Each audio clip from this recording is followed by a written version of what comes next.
اس دنیا میں بھیجا ہے اور زندگی کی یہ نعمت عطا فرمائی اور سب سے بڑے مقصد کے لیے پیدا کیا۔ اور اللہ نے اس دنیا کو انسان کا وطن نہیں بنایا۔ اللہ نے دنیا میں بہت نعمتیں دی، آسمان کو مزین کیا سورج سے، چاند سے، ستاروں سے، اور کتنے پہاڑوں کو بنایا اور سونے چاندی کو بنایا، بہت نعمتیں کہ تم اگر اللہ کی نعمتوں کو گنو گے تو گن نہیں سکتے، لیکن آخرت کے مقابلے میں اس دنیا کی حیثیت کچھ بھی نہیں۔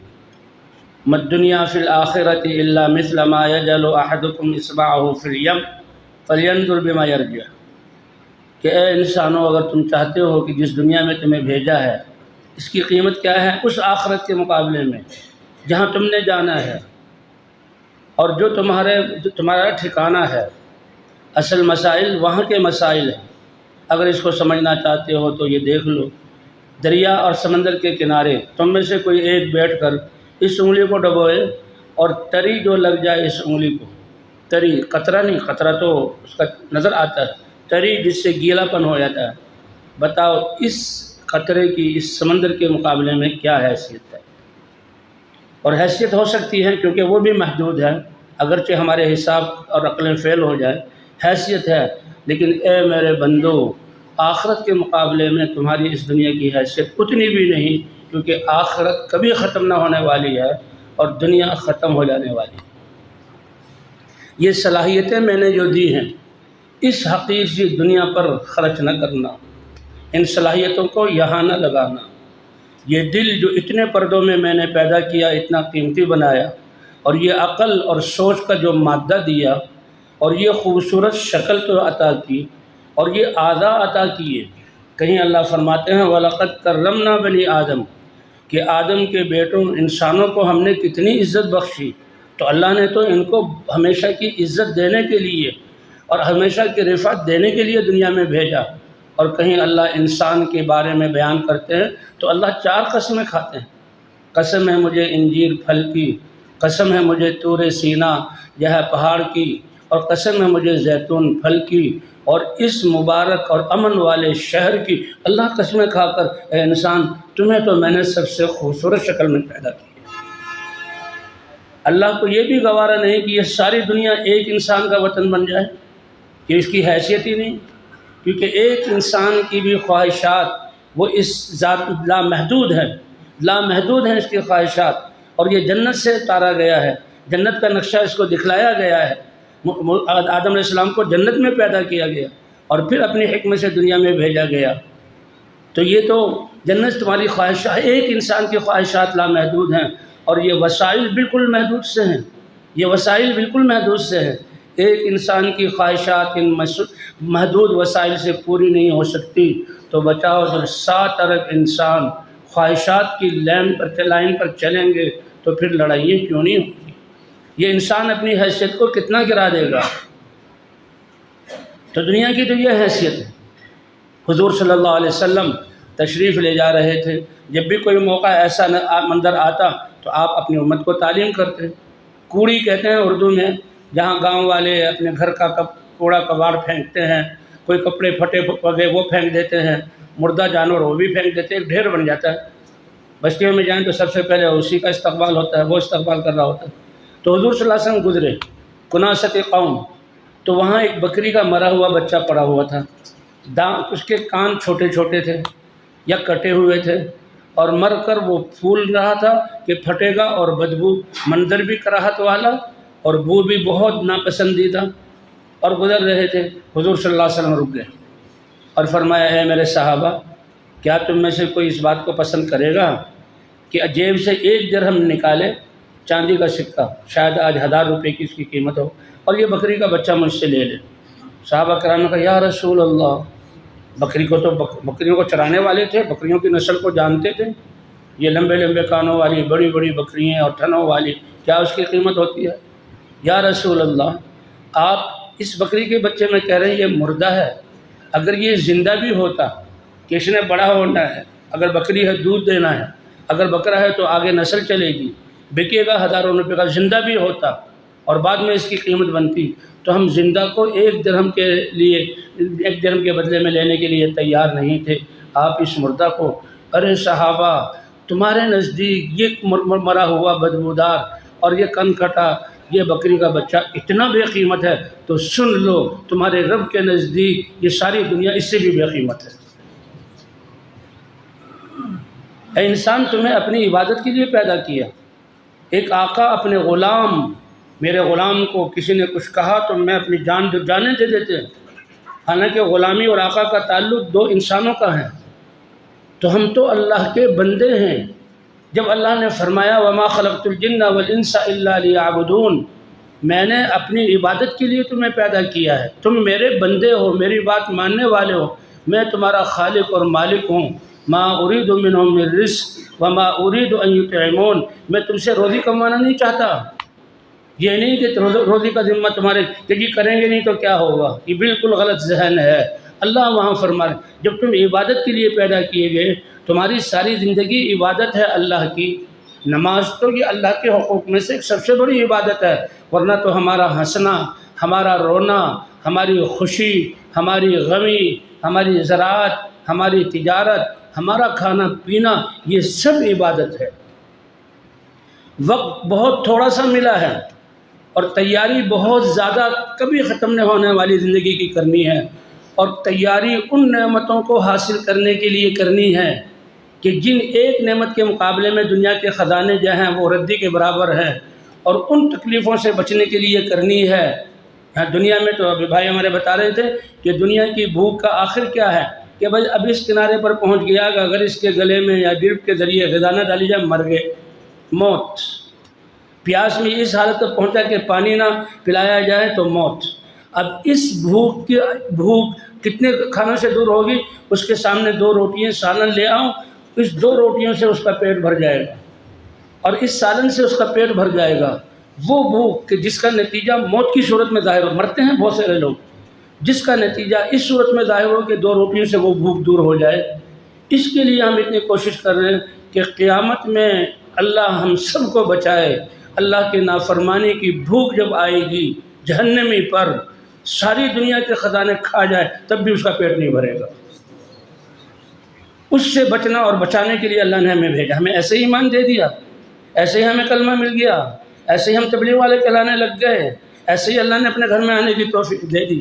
اللہ ہمیں سمجھ عطا فرما دے کہ ہمیں کس مقصد کے لیے دنیا میں بھیجا گیا۔ ہم ویسے ہی الجھ پڑے آپس میں، کیا مسائل ہیں اس دنیا کی۔ پیاس، بھائی بتا رہے تھے کہ پیاس مرنے لگا، اس کو پانی لا دو، اس کو پانی ڈالا، 2 گلاس پیے گا، 3 یا 1 جگ پی لے گا، پیاس بجھ گئی۔ اور قیامت کی پیاس وہ ہوگی، سمندر بھی پی لے تو پیاس نہیں بجھے گی۔ اس کا کیا علاج کیا آپ نے؟ اور کنتم خیر امۃ اخرجت للناس، کیا اعزاز ہے! یہ کسی بادشاہ کی طرف سے دیا ہوا پیغام ہے کہ جو قبروں میں چلا گیا اب اس کو کوئی جانتا بھی نہیں، یا کسی فلسفی کا کہ جس کے نظریے کو بعد والے لوگ جھٹلاتے رہے، یا کسی سائنسدان کا کہ اب اس کا کوئی تذکرہ بھی نہیں، اس کا اپنا پیشاب پخانہ اس کے ہاتھ میں نہیں، اس کی اپنے سانس اپنے ہاتھ میں نہیں۔ یہ قائم چلانے والا نظام چلانے والی ذات کون سی ہے؟ اللہ کی ہے۔ اللہ کی طرف سے ہمیں خیر امت کہا گیا، تم بہترین امت ہو، اس لیے کہ سارے انسانوں کے نفع رسانی کے لیے نکالے گئے ہو۔ اس لیے حضرت محمد صلی اللہ علیہ وسلم نے فرمایا انا حظکم من النبیین، فخر اور ناز کرو اپنے نصیبے پر کہ اللہ نے تمہیں اس 15ویں صدی میں، کہ میں تو اب اپنی طرف سے کہہ رہا ہوں، 15ویں صدی میں مسلمان بنا کر حضور کی امت میں ہونے کا شرف بخشا ہے۔ تمہارے نبی کو 1400-1500 سال اللہ کے ہاں چلے گئے، اور تم آج ان کے کلمہ پڑھنے والے ہو، اور تم آج اس کی، اور اللہ کے نزدیک تم خیر امت ہو، اگر جو شرط لگائی اس شرط پر تم چلنے والے ہو۔ کیا اعزاز اللہ نے دیا، کیا اللہ نے اکرام ہمیں دیا ہے، اور کتنے بڑے مقصد کے لیے۔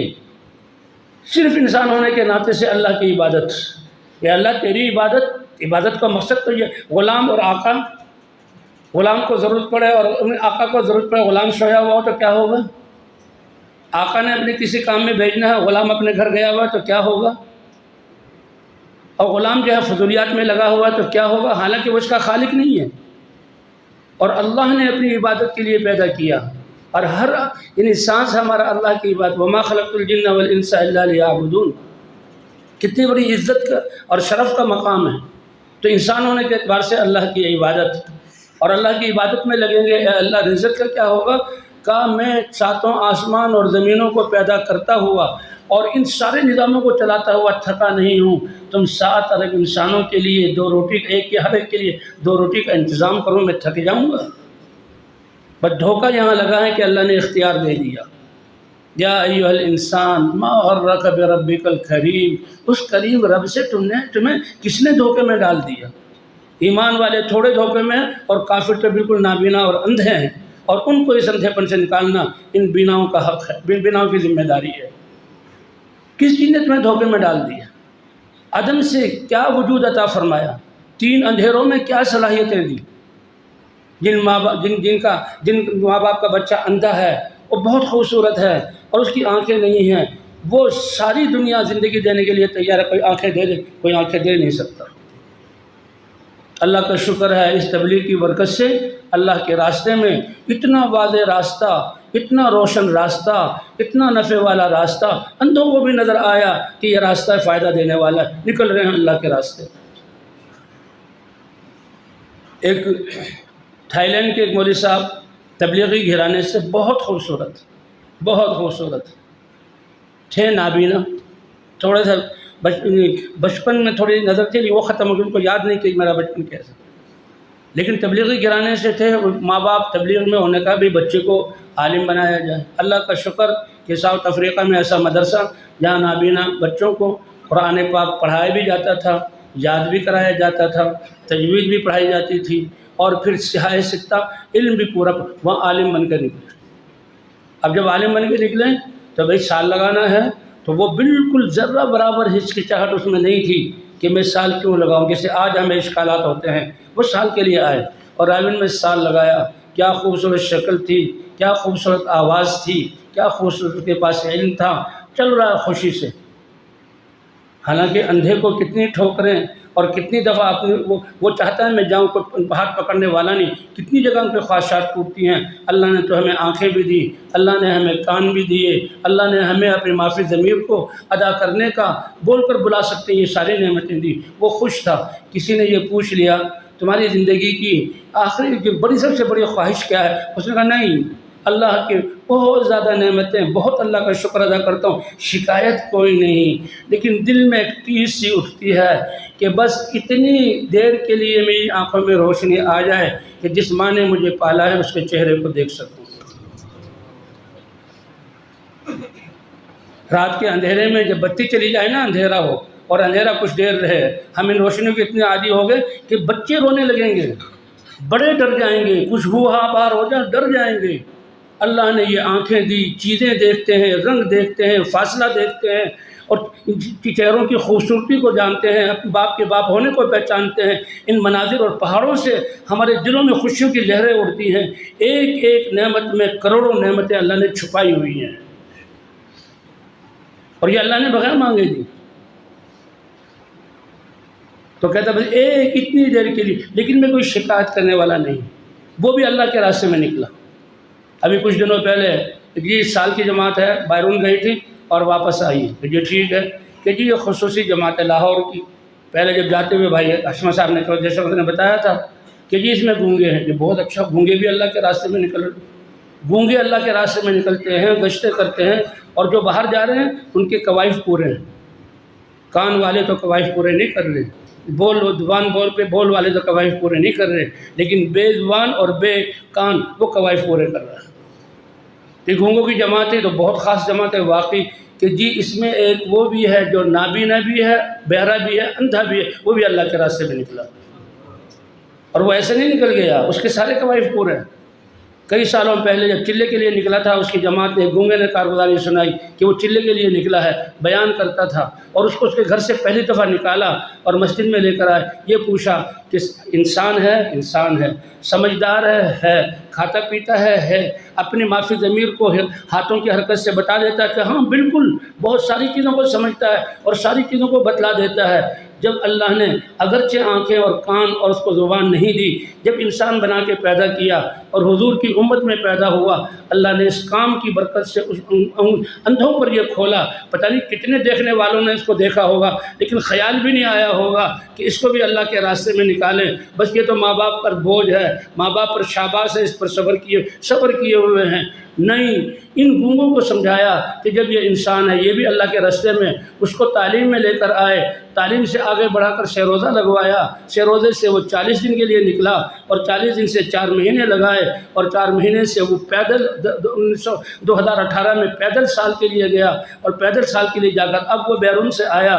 اس نے خود کارگزاری سنائی، دیکھنے والوں کی آنکھوں میں آنسو، ذرہ برابر بھی زبان اور کان اور آنکھوں کے ہونے کی شکایت کا شائبہ بھی اس پر نہیں تھا، بلکہ خوش تھا کہ اللہ نے مجھے حضور کی محنت عطا فرما دی۔ یہ محنت تو اتنی واضح اور روشن ہے، یہ حقائق ہیں، کب سے سن رہے ہیں، اللہ فرما رہے ہیں۔ اللہ نے انسان کو اپنی عبادت کے لیے پوری زندگی عبادت ہے۔ اے اللہ تیری عبادت میں لگیں گے تو رزق کا کیا، کہ رزق کا فکر تم نہ کرو، تم کو روزی کموانے کے لیے نہیں بھیجا کہ تم زمیندارہ کرو۔ اگر یہ چیزیں اسباب تمہیں دیے بھی ہیں تو اس میں بھی تمہارے لیے احکام دیے ہیں جو تمہیں کامیابی دلائیں گے۔ اگر بادشاہت دی ہے نافرمانی و کفر تو جہنم میں جاؤ گے، اور اگر تجارت کے نقشے دیے ہیں اس میں اللہ کے احکام توڑے یہ تجارت تمہیں ہلاک کر کے رکھ دے گی۔ اگر زراعت کے نقشے میں اللہ کی نافرمانی کی یہ ہلاکت تک پہنچا دے گی۔ تجارت کے نقشے دیے کہ اس تجارت میں بھی اللہ کے احکام کو زندہ کرو، کہ پالنے والی ذات کون سی ہے؟ اللہ کی ہے، اور اس تجارت سے میں اللہ کی مخلوق، مسلمان، ہمسائے اور یہ خلق اللہ، ان پر حق الخلق الی اللہ من احسن الی عیالہ، اللہ نے یہ نظام بنایا ہے کہ فرض سب سے محبوب وہ انسان ہوگا کہ جو اللہ کی مخلوق کے ساتھ اچھا معاملہ کرنے والا۔ اللہ سورج اللہ نکال رہے ہیں، کسی کے بس کسی کے ہاتھ میں نہیں دیا، ہوائیں اللہ چلا رہے ہیں، بارشیں اللہ برسا رہے ہیں، دن رات کا نظام اللہ کر رہے ہیں، اور اللہ چاہتے ہیں تو سب کے گھروں کو بھر دیتے ہیں۔ لیکن اللہ نے یہ اسباب بنائے ہیں کہ ان میں یہ اسباب میں لوگوں اس میں بھی میرے احکام کو ایمان کے ساتھ پورا کرو، تو پھر اس میں بھی کہ وہ تاجر جو اپنی تجارت میں سچا ہوگا، امانت دار ہوگا، ہمدرد خیرخواہ ہوگا، بظاہر تو وہ یہ پورا تول رہا ہے، یہ جھکتا تول رہا ہے، یہ یتیموں کے گھر خود سامان پہنچاتا ہے، یا بیواؤں کا خیال رکھتا ہے، اپنے اڑوس پڑوس کا بھی خیال کرتا ہے اور غریبوں کی مدد کرتا ہے، بظاہر تو یہ اپنا نقصان کر رہا ہے، اللہ اس کی دنیا میں بھی تجارت میں برکت دیں گے، اس کا مال محفوظ ہوگا۔ اور فرمایا ایسا تاجر قیامت کے دن جب نفسا نفسی کا عالم ہوگا کہاں کھڑا ہوگا؟ وہ کہ انبیاء، صدیقین، شہداء اور صالحین کی صف میں وہ تاجر کھڑا ہوگا۔ یہ اللہ کا امر، اللہ کا قانون ویسے ہی ہے۔ اور کا زمیندار جو زمینداری میں اللہ کے حکم کے مطابق یہ ہر چیز اللہ کی تسبیح کرتی ہے، اللہ کا ذکر کرتی ہے، وہ سارا ذکر اس کے کھاتے میں، اور اس کی کھیتیوں سے جن بلبلوں نے، جن چڑیوں نے، جن جانوروں نے کھایا اور یہ خوش ہوتا ہے، اور یہی اللہ کا حکم ہے، اللہ ان کی خدمت بھی مجھ سے لے رہا ہے۔ رزق تو دینے والے اللہ ہیں، یہ زمین سے غلے تو اللہ نے اگائے اور یہ اللہ کی مخلوق ہے۔ اس لیے بعض لوگ ایسے رحم دل کہ وہ تو جانوروں کے لیے چھتوں پر دانے رکھتے ہیں، پانی رکھتے ہیں، یہ زمیندار ہے۔ فرمایا اس کی ساری تسبیح یہ سارے اس کے نامہ اعمال میں لکھی جائے گی، اور ان جانوروں نے جو کھایا ہے یہ اس کے لیے قیامت میں صدقہ بن کر یہاں پیش ہوگا، اور اللہ اس کے درجات کو بلند فرمائیں گے۔ زندگی تو تھوڑی سی ہے، اور تیاری آخرت کی ہمیشہ کی زندگی کی کرنی ہے، اور تیاری بادشاہوں کو راضی کرنا، قوموں کے سرداروں کو راضی کرنا، پڑوسیوں کو راضی کرنا، ان کو راضی کرنا کوئی بات نہیں ہے۔ کائنات کے خالق اور مالک اور رب کو راضی کرنا، جس کو راضی کرنا جنت سے بھی زیادہ قیمتی چیز ہے، اس کے لیے اللہ نے ہمیں بھیجا ہے۔ وہ ایسا ارحم الراحمین ہے کہ اس نے کامیابی کے اسباب سب کو برابر دیے، کامیابی کے اسباب سب کو برابر دیے۔ لوگ کہیں گے کہ کسی کے پاس مال زیادہ ہے، کسی کے پاس عہدہ بڑا ہے، کسی کا کوئی کارخانے والا ہے، کوئی بیچارہ پتھر پھوڑ رہا ہے، کوئی مزدوری کر رہا ہے، ان پر اللہ نے کامیابی کا دار و مدار رکھا ہی نہیں۔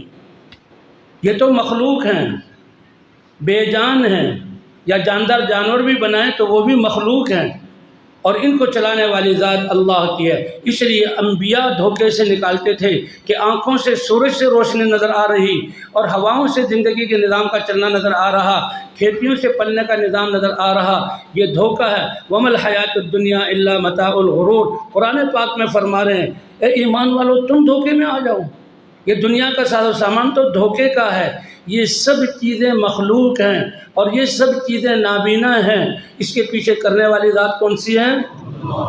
تو اس سب سے پہلے اس دھوکے سے نکالتے ہیں انبیاء، سب سے پہلے، جو ہمارا پہلا نمبر ہے کہ جی لا الہ الا اللہ کی صدائیں لگاؤ اور پھر ساری دنیا کی نیت کرو۔ اللہ نے کتنا بڑا کام دیا، ہم کیا پڈی کا شوربہ، کیا ہماری یہ بیماری والی عمریں اور جو زندگی غفلت میں گزری، اور کیا ہم تھوڑا سا وقت دے دیتے ہیں، لیکن اللہ نے اس دعوت میں کتنا کہ تم ساری دنیا کے انسانوں کی جو موجود ہیں اور قیامت تک آنے والے انسانوں کی نیت کرو اور اس لا الہ الا اللہ کی صدا کو لگاؤ۔ او دنیا بھر کے انسانوں، بادشاہ بھی، فوجوں کے جرنیل بھی، اور جو ہے سردار بھی، اور قوموں کے بڑے بھی، اور صنعت کار بھی، اور ڈاکٹر اور انجینئر بھی، فلسفی اور سائنسدان بھی، اور دنیا کے مزدور بھی، اور دنیا کے جو ہے بڑے لوگ بھی، دنیا بھر کے انسانوں سن لو، اللہ کے علاوہ کوئی عبادت کے لائق نہیں، اللہ کے سامنے جھک جاؤ، اللہ کے احکام ماننے والے بن جاؤ، حضرت محمد صلی اللہ علیہ وسلم کو اللہ کا رسول مان کر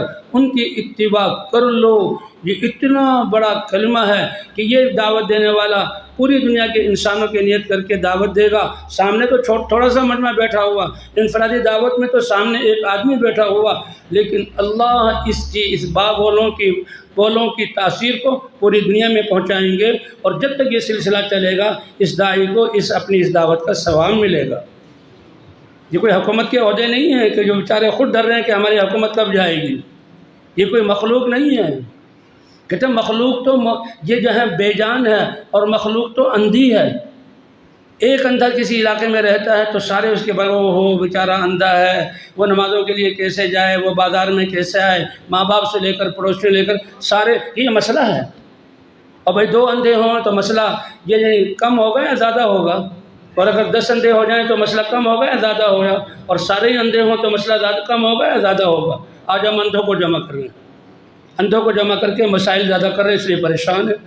دکان یہ بھی اندھی ہے، زمین یہ بھی اندھی ہے، یہ سارے اسباب یہ بھی اندھے ہیں، یہ روپے پیسے یہ بھی اندھے ہیں۔ بت بے جان تھے، ان کے یقین کرو کافر ہوں، اور ہم ان چیزوں کا یقین، ان چیزوں کو جمع کیا ہوا، اور جو ان کی روح تھی اللہ کی ذات پر ایمان اور اللہ کے احکام کو ماننا، وہ نکلا ہوا ہے، اس لیے مسائل ہمارے زیادہ ہو رہے ہیں۔ بناؤ پکی سڑکیں، بناؤ کوٹھیاں، اور سب بجلیاں لے آؤ اور مشینری لے آؤ، اطمینان چیز کی ضرورت میں نصیب نہیں ہوگا، کیوں الا بذکر اللہ تطمئن القلوب۔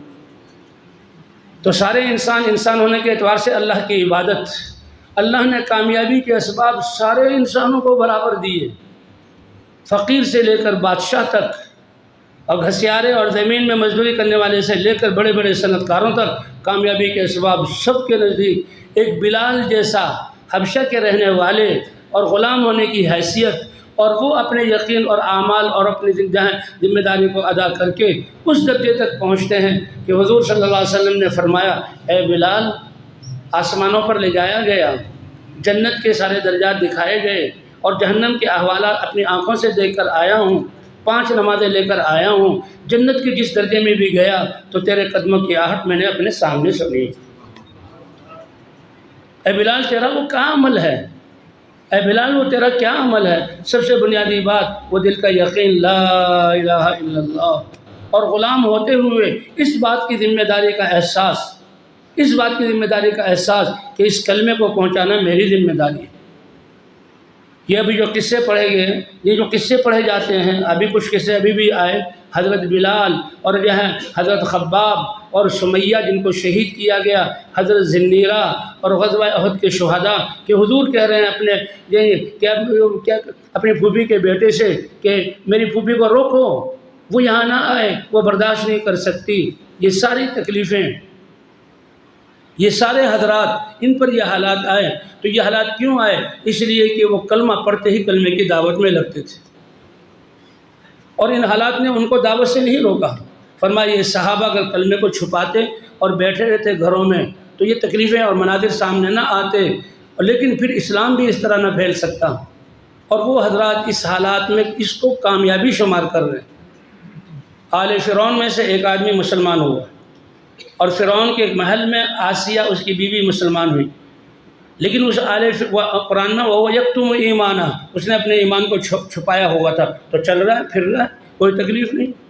اللہ نے یہ اس امت کو خاصہ عطا فرمایا کہ صحابہ کرام یہ ختم نبوت کی وجہ سے اللہ نے امت کو یہ دعوت والا کام اور اعزاز دیا کہ لا الہ الا اللہ، اس کی زندگی کو اپناؤ اور اس کی طرف بلاؤ، کیونکہ بنیاد یقینوں کا ٹھیک ہونا ہے۔ اس لیے تمام انبیاء کرام اس دھوکے سے نکالنے کے لیے سب سے پہلے لا الہ الا اللہ اس کلمے کی دعوت دے کر یقینوں کے رخ کو ٹھیک کرتے تھے۔ کتنی بڑی دولت ہے جو اللہ نے ہمیں عطا فرمائی، کتنا بڑا یہ اللہ کا انعام ہے کہ ماں باپ کی گود سے ہمیں یہ کلمہ ملا ہے، لیکن اللہ اس پر شکر ادا کرنے کی توفیق عطا فرمائے۔ حضرت موسیٰ علیہ السلام، اے اللہ میں تیرا کلیم ہوں، اور کیسی بنی اسرائیل کو کیسے اللہ نے معجزات ظاہر کیے، اور فرعون کی پوری حکومت اور پوری قوم کو اللہ نے کیسے غرق کیا۔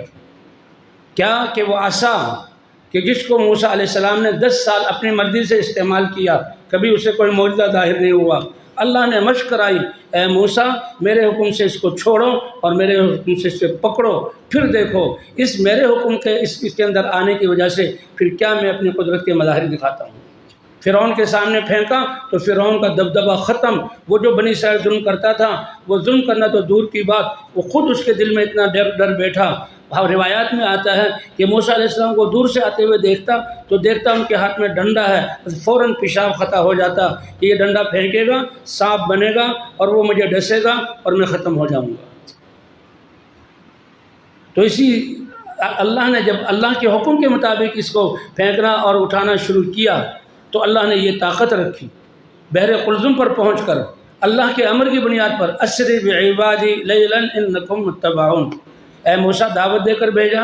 یہ بنی اسرائیل جو اللہ کی نافرمانی کی وجہ سے اتنی پستیوں میں چلی گئی، مستضعفین فی الارض، روئے زمین کی کمزور ترین قوم، یہ کون ہے؟ روحانی اعتبار سے نبیوں کی اولاد ہے۔ یہ کون ہے؟ اب مادی اعتبار سے ملک مصر کے بادشاہ اور سردار، سارے عہدے اور سارے محلات ان کے پاس تھے۔ یہ انعام اللہ نے کیوں دیا تھا؟ یوسف علیہ السلام کی دعوت کی وجہ سے، یوسف علیہ السلام کی تدبیر کی وجہ سے، وہ کلمے کی دعوت لے کر آئے تھے، اس پر اللہ نے یہ ملک مصر دیا۔ آج ان سے یہ کیوں چھن گیا کہ انہوں نے ناقدری کی، ان چیزوں میں اتنے لگے کہ اللہ ہی کو بھول گئے۔ کافر نہیں بنے تھے، وہ فرعون کے سامنے سر نہیں جھکاتے، کہتے نہیں ہم ایمان والے ہیں، ہم اللہ پر، لیکن اعمال چھوڑ دیے تھے۔ اللہ کا کسی سے جو رشتہ نہیں ہے، ان اللہ لا یغیر ما بقوم حتی یغیروا ما بانفسہم۔ اے بندو یہ دنیا اس میں بہت نعمتیں، لیکن میری قدرت اور آخرت کے مقابلے میں اس کی ذرہ برابر حیثیت نہیں، یہ اس کا میں محتاج نہیں، یہ نعمتیں میں تم سے چھینوں گا نہیں، لیکن جب تم خود اپنی بربادی کے اعمال مجھے بھول جاؤ گے، دلوں میں غیروں کو بساؤ گے اور زندگیوں میں میری نافرمانیاں کرو گے تو یہ تمہارے اعمال ان نعمتوں کے ٹلنے کا سبب بنے گا۔ کوئی تصور بھی نہیں ہو سکتا کہ ان کی حکومت جائے گی۔ اللہ نے کیسے حکومت دی تھی؟ کوئی ووٹ نہیں ہوئے تھے، کسی فوج نے قبضہ نہیں کیا تھا، اور کوئی لوگوں نے وہ نہیں، اللہ نے حکومت دی۔ کیسے اللہ حکومت دینے والے ہیں؟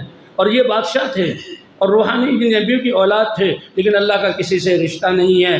جب اعمال نکلے، یقین کمزور ہوئے، اللہ نے فرعون کو ان پر مسلط کیا کہ ان اللہ لا یغیر ما بقوم حتی یغیروا ما بانفسہم۔ دل کے یقین جب بگڑیں گے، مخلوق پر جب یقین آئے گا، زندگیوں سے اللہ کے احکام نکلیں گے، پھر اللہ نعمتوں کو ٹلا دیتے ہیں، اور یہ بھی اللہ تعالیٰ موقع دیتے ہیں، جھنجھوڑتے ہیں۔ دیکھو یہ حالات یہ ہماری ترقی کے لیے ہیں، یہ حالات ہمیں اللہ کے قریب کرنے کے لیے۔ کب؟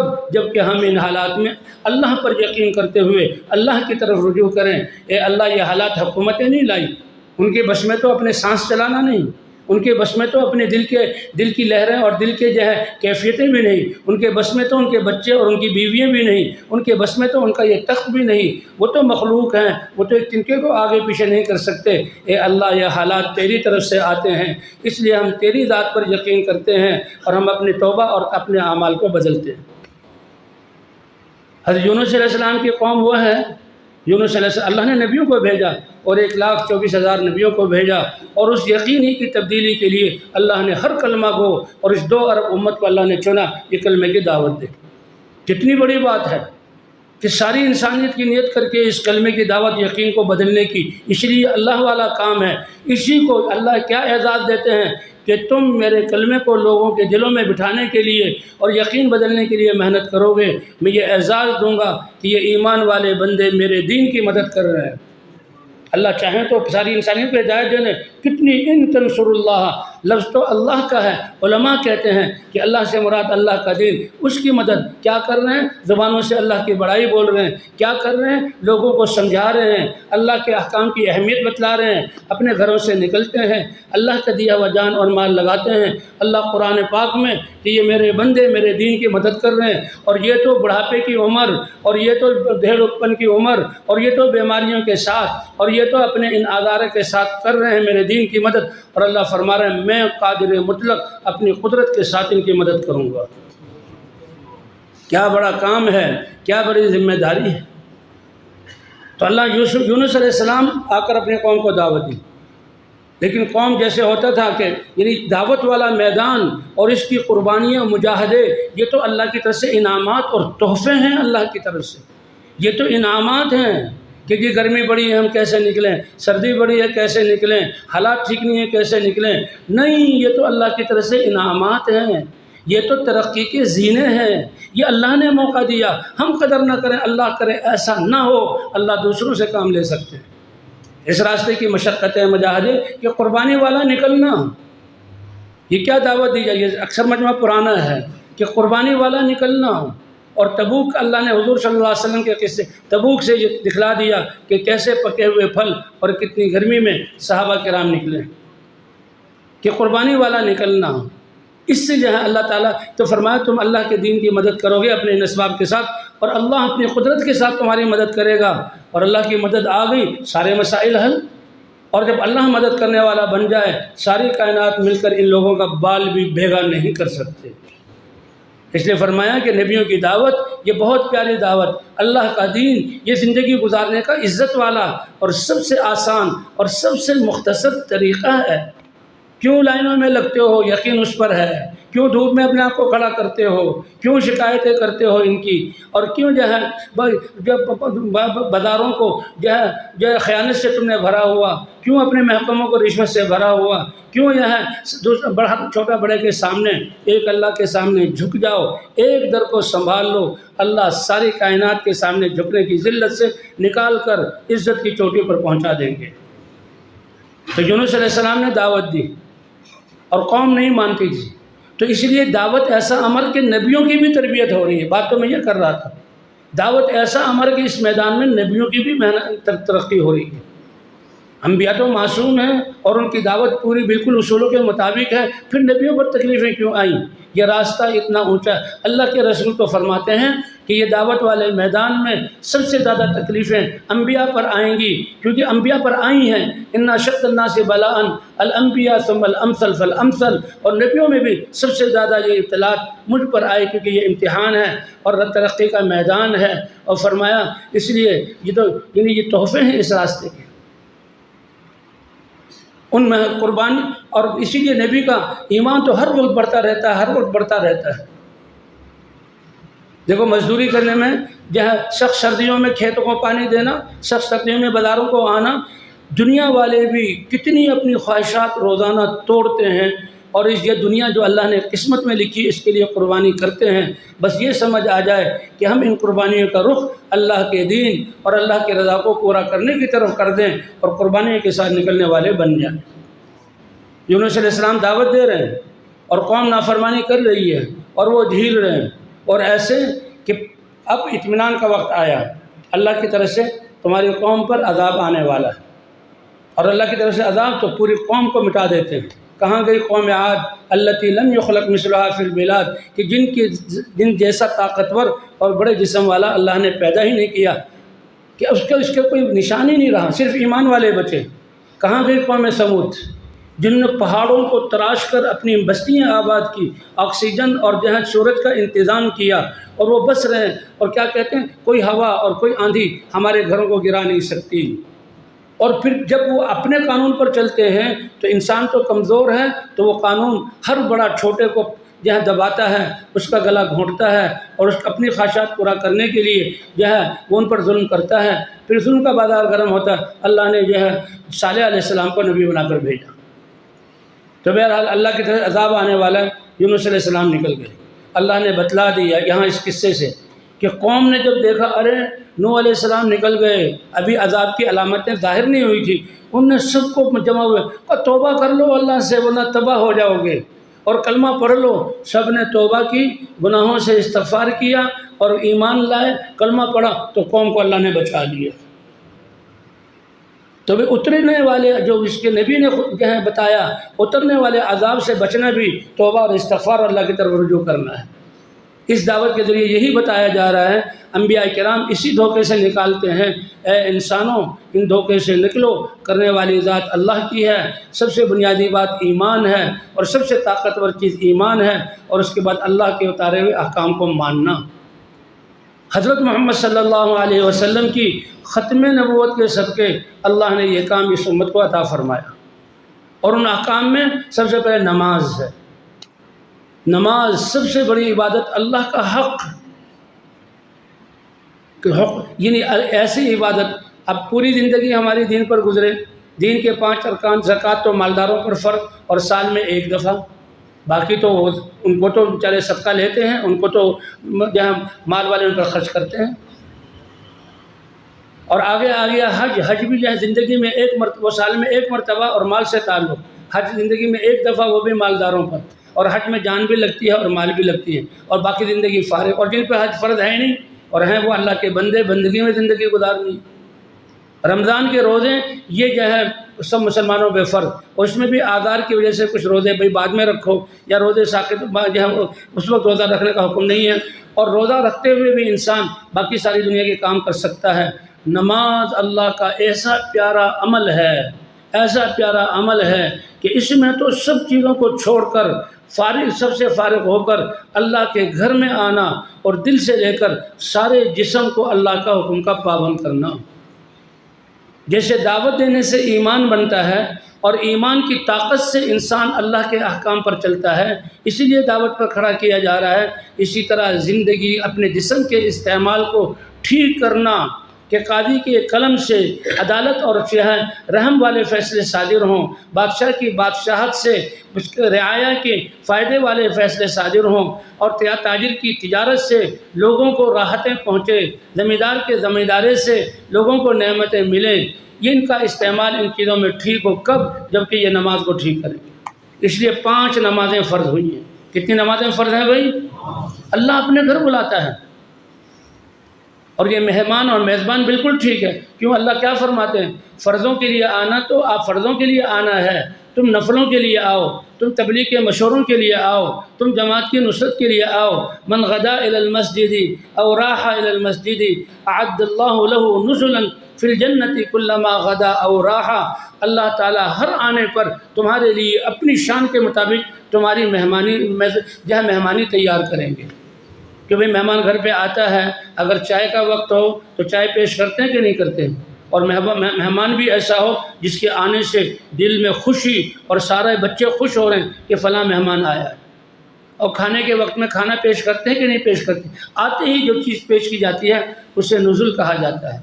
لیکن اللہ کی دین اتنی بڑی ہے کہ دنیا کا ظرف تو اس کو سما ہی نہیں سکتا، اس لیے میدان قیامت میں اللہ وہ میزبانی پیش کریں گے، اللہ پہ ہم پیش کریں گے، لیکن اس کا اثر اطمینان اور اس کا اثر جو ہے عزت اور اس کا اصل کامیابی کی صورت میں اللہ تعالیٰ یہاں دنیا میں اتارتے ہیں۔ دنیا کا برتن چھوٹا ہے، اس لیے مولانا صاحب رحمۃ اللہ نے فرمایا کہ سب لوگ جو فائدہ اٹھا رہے ہیں وہ اللہ ہی کی قدرت سے فائدہ اٹھا رہے ہیں، کیونکہ مخلوق کو اللہ نے بنایا، اس سے نفع نقصان اللہ کے امر سے ہوتا ہے۔ لیکن دنیا والا آدمی چھوٹا برتن لے کے جاتا ہے اور دنیا ہی میں مانگتا ہے، اللہ تھوڑا سا کچھ دنیا میں دے دیتے ہیں، اور آخرت کو اس نے برباد کر دیا۔ اور آخرت والا ایمان والا وہ اللہ کی قدرت سے فائدہ اٹھاتا ہے، دنیا میں بھی اور آخرت میں بھی۔ تو بہرحال نماز یہ کتنا بڑا حکم ہے ایمان کے بعد، کہ اس کو اللہ تعالیٰ نے آسمانوں پر بلا کر دیے تھے۔ 50 نمازیں تھیں بھائی، حضور صلی اللہ علیہ وسلم 50 نمازیں لے کر آتے، پھر یہ بازار کھلتے، پھر یہ کارخانے چلتے ہیں، پھر یہ دفتر آباد ہوتے، پھر کھیتوں میں یہ کھیتیاں ہوتی۔ 50 نمازیں کیوں؟ کہ جیسے ان حالات میں اللہ رزق دے رہا ہے، اس حالات میں بھی رزق دینے والی ذات کون سی ہے؟ یہ یقین بنانا ہے۔ لیکن اللہ مہربان ہے، موسیٰ علیہ السلام کے ذریعے 5 یعنی 50 میں سے 5 نمازیں 9 دفعہ جانے آنے کے بعد رہ گئی، اور اللہ کے رسول 5 نمازیں لے کر آ رہے ہیں، اوپر سے اعلان ہو رہا ہے اے میرے نبی حبیب تم اپنی امت کو 5 نمازیں دو، وہ 5 نمازیں ادا کریں گے اور میں ثواب 50 نمازوں کا عطا کروں گا۔ اور ایک ساتھی نے اتنی پیاری بات کی کہ مؤذن جو اذان دیتا ہے کتنے بڑے کائنات کے الفاظ میں سب سے قیمتی الفاظ کہتا ہے، وہ اللہ کا منادی ہے اور وہ اللہ کی طرف بلا رہا ہے، اس لیے قیامت میں نفسا نفسی کا جو عالم ہوگا، مؤذنین کی گردن سب سے اونچی ہوگی اور یہ وہاں کی سرداری کی علامت ہوگی، اور سب سے آگے حضرت بلال رضی اللہ تعالیٰ عنہ ہوں گے۔ یہ مؤذن ایسے ہی نہیں ہے، یہ اذان ہمیں ایسے ہی نہیں مل گئی، اذان کے کلمات۔ کسی نے عبادات کے لیے جناب وہ بگل بج رہے ہیں، کسی نے عبادات کے لیے اور باجے بج رہے ہیں، کسی نے عبادات کے لیے گھنٹیاں بج رہی ہیں، یہ کوئی چیزیں ہیں؟ جب نماز کی اجتماعی شکل ملی اور اللہ کے رسول نے کہا جماعت کیسے ہوں، کیونکہ جب مدینے میں رہتے ہوئے گھروں کے معاملات اور جو ہے اب کھیتی باڑی کے معاملات اور جماعت کے ساتھ نماز پڑھنا اور کیا اللہ کے گھر میں آنا، اس کے لیے کیا ہو؟ مشورہ ہوا صحابہ کرام سے۔ تو پہلے جو انسان جب مشورہ ہوتا ہے تو جو اس کے سامنے تجربات ہوتے ہیں انہیں تجربات کو جو ہے وہ رائے دیتا ہے۔ کسی نے کہا کہ جی ایندھن جمع کر لیا جائے اور تھوڑا سا ایندھن الگ کر کے اس میں آگ لگائی جائے تو دھواں اٹھے گا، اور صحابہ کے دل تو ہمیشہ مسجد سے اٹکے ہوئے تھے، وہ تو ایک نماز کے بعد دوسری نماز کا انتظار کرتے تھے۔ ان کو یہ کیفیت حاصل تھی کہ نماز میں اللہ سے ملاقات ہے، اللہ ہمیں بھی وہ کیفیت عطا فرما دے کہ ایسا اللہ کے ہونے کا یقین جیسے تم خود اپنی آنکھوں سے دیکھ رہے۔ یہ ایک وجدان ہے، یہ ایک کیفیت ہے جو انسان کو حاصل ہوتی ہے، صحابہ کو یہ حاصل تھی۔ اسی لیے وہ جو ہے صحابی رضی اللہ تعالیٰ عنہ جو حارثہ، اللہ کے رسول گزرے، کیف اصبحت یا حارثہ، اے حارثہ تم نے صبح کس حالت میں کی؟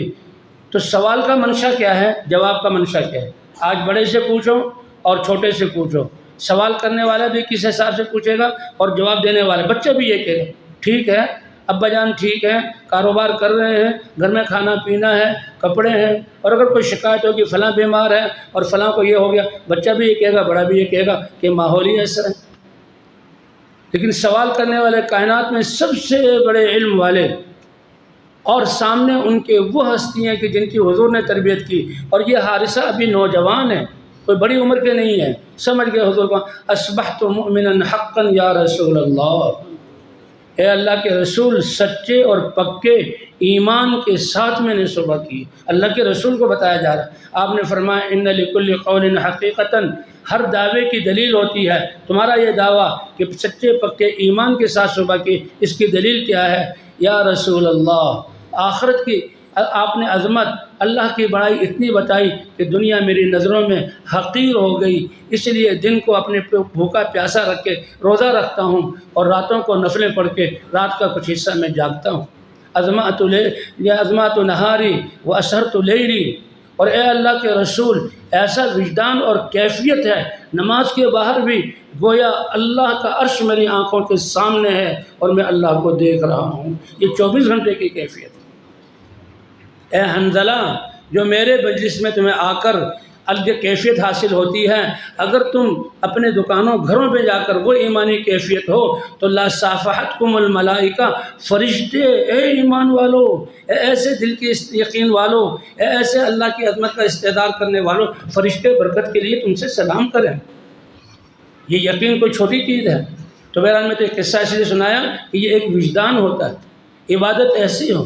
اور فرمایا اے اللہ کے رسول جنت کے جو آپ نے تذکرے، اس لیے آتا نا کہ بھئی ہم جنت کے اور دوزخ کے اور آخرت کے حالات کے تذکرے کریں، آج ہماری مجلس سے اس سے خالی ہیں۔ ہماری زبانیں جو گھس رہی ہیں دنیا کی بڑائی میں، ہمارے کان جو پک رہے ہیں دنیا کی بڑائی سن کے، ہمارے دماغ جو کھول رہے ہیں دنیا کی پریشانیوں میں، ان کے تذکرے لانے ہیں ہم نے۔ یہ اللہ کا شکر ہے کہ اللہ ہمیں اس مجلس میں لاتا ہے۔ ہمارا مشورہ اور ہماری جو ہے گشتوں میں جانا اور ہمارا جماعتوں کی نصرتیں اور ہمارا اس طرح گھروں کو چھوڑ کر آنا، یہ بہت بڑے اللہ کے انعامات ہیں۔ اللہ اس پر استقامت بھی عطا فرمائے اور اللہ جو ہے ہمیں اس پر جمنے کی اور انسانیت کو اس پر لانے کی توفیق عطا فرمائے۔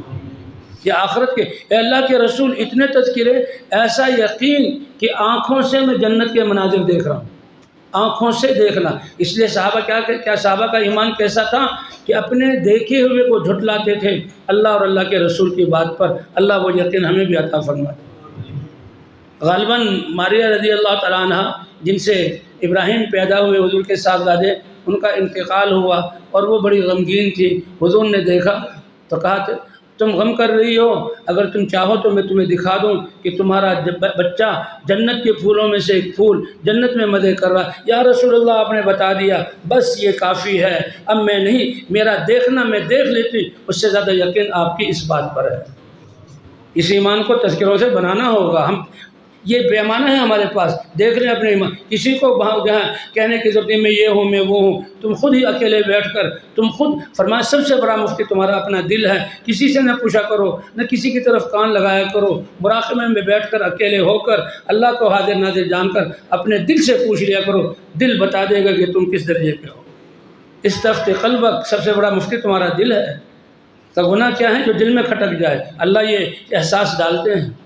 اے اللہ کے رسول جنت کے اتنے تذکرے کہ جنت کو آنکھوں سے دیکھ رہا ہوں، اور اے اللہ کے رسول جہنم کے وہ تذکرے کہ جہنم کے نظارے میرے سامنے ہیں۔ اللہ کے رسول خوش ہوئے، سینے پر ہاتھ مارا کہ انتم مرء نور اللہ قلبک بالایمان، تم تو وہ ہستی ہو کہ ایمان کا نور تمہارا دل اس سے بھرا ہوا ہے، تم نے معرفت حاصل کر لی، اسی پر جمے رہو، اسی پر جمے رہو۔ تو بھئی نماز اللہ کی ایسی عبادت، کہاں سے اللہ کے انعامات شروع ہوتے ہیں؟ 5 نمازیں 50 نمازوں کے برابر، اور نماز کے لیے اذان کے کلمات، وہ صحابہ کرام جو بیٹھے اور پریشانی کے بھی کیسے جمع کریں، کسی نے کہا آگ جلاؤ، کہا آگ سے بچنے کے لیے سب کچھ ہے، آگ کو ہم علامت بنا لیں۔ کہا جی وہ بگل ہو، ایک بگل جو ہے گلیوں میں بجایا جائے، کہ بگل اور اللہ کی عبادت اس کا کیا جوڑ ہے؟ مطلب رائے آتی رہی اور یہ پسندیدہ رائے نہیں۔ کسی نے کہا کہ کوئی پیتل کی یا لوہے کی تختی اور اس پہ گھن مارا جائے کہ گونج اٹھے گی، کہا یہ بھی نہیں، کسی پر فیصلہ نہ ہو سکتا۔ لیکن اللہ نے یہ امت کتنی بہترین امت ہے، فرمایا اللہ نے پہلی قوموں کو موقع دیا کہ دنوں میں سے ایک دن یہ پسند کرو جس میں تم جو ہے وہ تمہارے لیے عبادت کا اور احترام والا دن ہو۔ اللہ پر چھوڑ دو، تم متعین کرو۔ ایک قوم نے کہا ہم ہفتے کو متعین کرتے ہیں، تو ان کی پسند پر اللہ نے ان کو دے دیا، اور ایک قوم نے کہا ہم اتوار کو پسند کرتے ہیں، ان کی پسند پر، کیونکہ انہیں اپنے اختیار سے جو اصل دن تھا پسند نہیں کیا۔ جب اس امت کی باری آئی، اے میرے نبی کی ہے پیاری امت، تمہیں اختیار نہیں دوں گا، تمہارے لیے اللہ تمہارا خود چنتا ہے، وہ تمہارے جمعے کا دن ہے۔ دن بھی چنا تو اللہ نے چنا، تمہارے لیے جمعے کا دن ہے۔ اب تم اللہ کے اب بلاؤ، گھنٹیاں بج رہی ہیں، بگل بج رہے ہیں، سارنگیاں بج رہی ہیں، شور مچ رہا ہے، لوگ جا رہے ہیں عبادت خانوں کی طرف، لیکن یہ سب سے پیاری امت جو نبیوں والے کام والی ہو، یہ کیسے یہ ان کی پیچھے نہیں چلے گی؟ صحابہ پریشان ہوئے، اس لیے حدیث فرمایا کرتے تھے کہ دیکھو ہمارا مل کر بیٹھنا اور یہ دماغ سوزی کرنا، یہ اتنا بڑا امر، مسلمانوں کا ایک مجموعہ ایک خیر کے لیے جمع ہو جائے، اللہ اپنی قدرت سے اس خیر کو وجود عطا فرما دیں گے۔ اس لیے ہمارے مشورے معمولی نہیں ہیں، یہ سرسری مشورے نہیں ہیں، ان کو سرسری نہ سمجھنا، ورنہ پھر اللہ کی طرف سے بھی تمہیں بھی سرسری جو ہے ایسے اللہ تعالیٰ کی طرف سے معاملہ ہوگا۔ نہیں، یہ ایک حقیقت ہے، یہ پوری انسانیت کا معاملہ ہے، دنیا اور آخرت کے بننے کا معاملہ ہے، یہ آخرت کے بننے کا معاملہ ہے، جہنم سے بچ کر جنت کی طرف، آخرت کی بھوک اور پیاس اور گرمی سے بچنے کا معاملہ ہے۔ آج اتنا اوپر سورج گرمیوں میں تڑپا دیتا ہے، جب سورج سوا نیزے پر ہوگا اس کی گرمی سے کون بچائے گا، اس کا معاملہ ہے۔ تو بہرحال صحابہ کرام مشورے کے لیے بیٹھے، یہ رائے آئی لیکن فیصلہ نہیں ہوا، چلو بھائی دوبارہ بیٹھیں۔ ایک صحابی جن کا نام حدیث میں آتا ہے عبداللہ ابن زید ابن عبد ربی، وہ بہت پریشان تھے، اور کیسے کہ اب کھانے پہ بیٹھوں کھانا اچھا ہی نہیں لگے، اور جو ہے چارپائی پہ سوؤں تو کروڑے بدل رہا ہوں۔ وہ کہتے ہیں نا جماعت نہ نکلے تو پھر جو ہے ایسا فکر ہو ہمیں کہ کھانا پینا بھول جائے۔ ماشاءاللہ بعض ساتھی یہ سمجھتے ہیں کہ چلو بھائی سوئیں گے نہیں، بعد میں سوئیں گے، یہ بھی بہت اچھی بات ہے، چلو بھائی آج کھانا قربان کرتے ہیں، یہ بھی بہت اچھی بات ہے، لیکن کاش ہمارے دل میں وہ آگ لگے کہ نہ کھانا اچھا لگے نہ نیند آئے، مقصود تو اس درجے تک پہنچنا ہے۔ یہ تو ایسی بتطفل تسلیاں ہیں کہ کھانا پینا آگے پیچھے کر دیا، اس پر اللہ جا کر فرمائیں گے، وہ غم اللہ عطا فرما دے، وہ غم جب عطا فرمائیں گے جب حقیقت کے ساتھ ہم اس کام کو کرنے والے بنیں گے۔ تو صحابی کو یہ حقیقی غم تھا، اور مولانا الیاس صاحب رحمۃ اللہ علیہ کو یہ غم تھا، جس پر اللہ نے یہ کام دیا، اور ایک شخص سے آج کروڑوں انسان کیسے نقل و حرکت پر آ گئے۔ یہ سالوں کا ثواب، یہ 6 روزوں کا ثواب، یہ گشتوں کا ثواب، اور یہ نمازوں کا ثواب، اور یہ دین علم کے زندہ ہونے کا ثواب، اور یہ سارے احکام سب کا ثواب مولانا الیاس صاحب رحمۃ اللہ علیہ کو اللہ نے عطا فرمایا۔ اس طرف پر اللہ وہ طرف ہمیں بھی عطا فرما دے۔ ہم نبی کی امت میں آئے، نبی کی امت، اس کے فکر میں بھی اس کی اتباع کرو، اس کی محنت میں بھی اس کی اتباع کرو، اس کے مقصد میں بھی اس کی اتباع کرو۔ یہ کیا اتباع ہے؟ یہ سرسری اور یہ کمزور سی اتباع نہیں۔ ہم اپنی کمزوری کا اعتراف کریں اور اس پر ہمارے دل کھل رہے ہوں۔ اللہ حقیقت تک کب پہنچائے گا؟ جب حقیقت تک پہنچیں گے تو پھر قوموں کو ہدایت ملے گی۔ پھر ہماری زبان پر یہ نہیں آئے گا کہ کام تو اتنے دنوں سے کر رہے ہیں اور نتیجہ کوئی ظاہر نہیں ہو رہا۔ بھائی اپنے جذبات کو دیکھ لو، اور اپنے محنت حق یہ سنجیدگی تو دیکھ لو، اور اپنی قربانیوں کو تو دیکھ لو۔ یہ تو اللہ کا شکر ہے، سیکھنے کے زمانے مرحلے میں اور ٹوٹا پھوٹا کر رہے ہیں۔ یہ اللہ کا شکر ہے کہ امت مسلمہ کو اس محنت پر اللہ نے جوڑ دیا ہے۔ کہ بھائی جوڑا ہے کہ نہیں جوڑا؟ آپ کس بنا پر جڑے ہوئے ہو؟ صرف پاکستانی نہیں، صرف چاروں صوبے نہیں، بلکہ صرف ایشیا نہیں، پوری دنیا کے مسلمان اس پر جڑے ہوئے ہیں۔ نہ کوئی پیسے کا لین دین ہے، نہ کوئی تجارتوں کا کاروبار کو پھیلانا ہے، نہ کوئی رشتوں کا کرنا ہے، نہ کوئی دنیا کی لالچ ہے۔ بس ہمارا گشتیں کرنا، 6 روزے کے نکل کر واپس آ جانا، چلوں کے لیے گھوم کر واپس آ جانا، 4 مہینے کے لیے پورے پاکستان میں گھومنا، 7 مہینے گزار کر آ جانا، اور اللہ دلوں کو جوڑتے چلے جا رہے ہیں۔ وہ تو اللہ نے نفی فرما دی، لو انفقت ما فی الارض جميعا ما الفت بین قلوبہم ولکن اللہ الف بینہم۔ دین کو جوڑنے والی اے نبی، آپ کی فکر، آپ کا غم، آپ کی تڑپ، آپ کی محنت اور آپ کا دین ہے۔ صحابہ کو آسمانوں سے جہاں سونے کی ٹڑیاں نہیں برسی، صحابہ کو سونے تقسیم نہیں کیے گئے، صحابہ کے لیے کپڑے تقسیم نہیں ہوتے تھے۔ حضور اور حضرت ابوبکر صدیق تو روتے تھے۔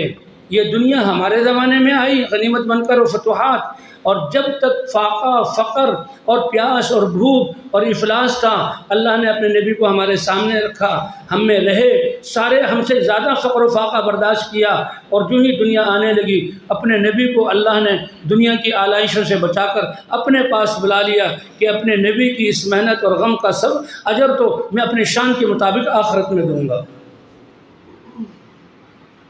اس کا اجر تو میں اپنی شان کے مطابق آخرت میں دوں گا۔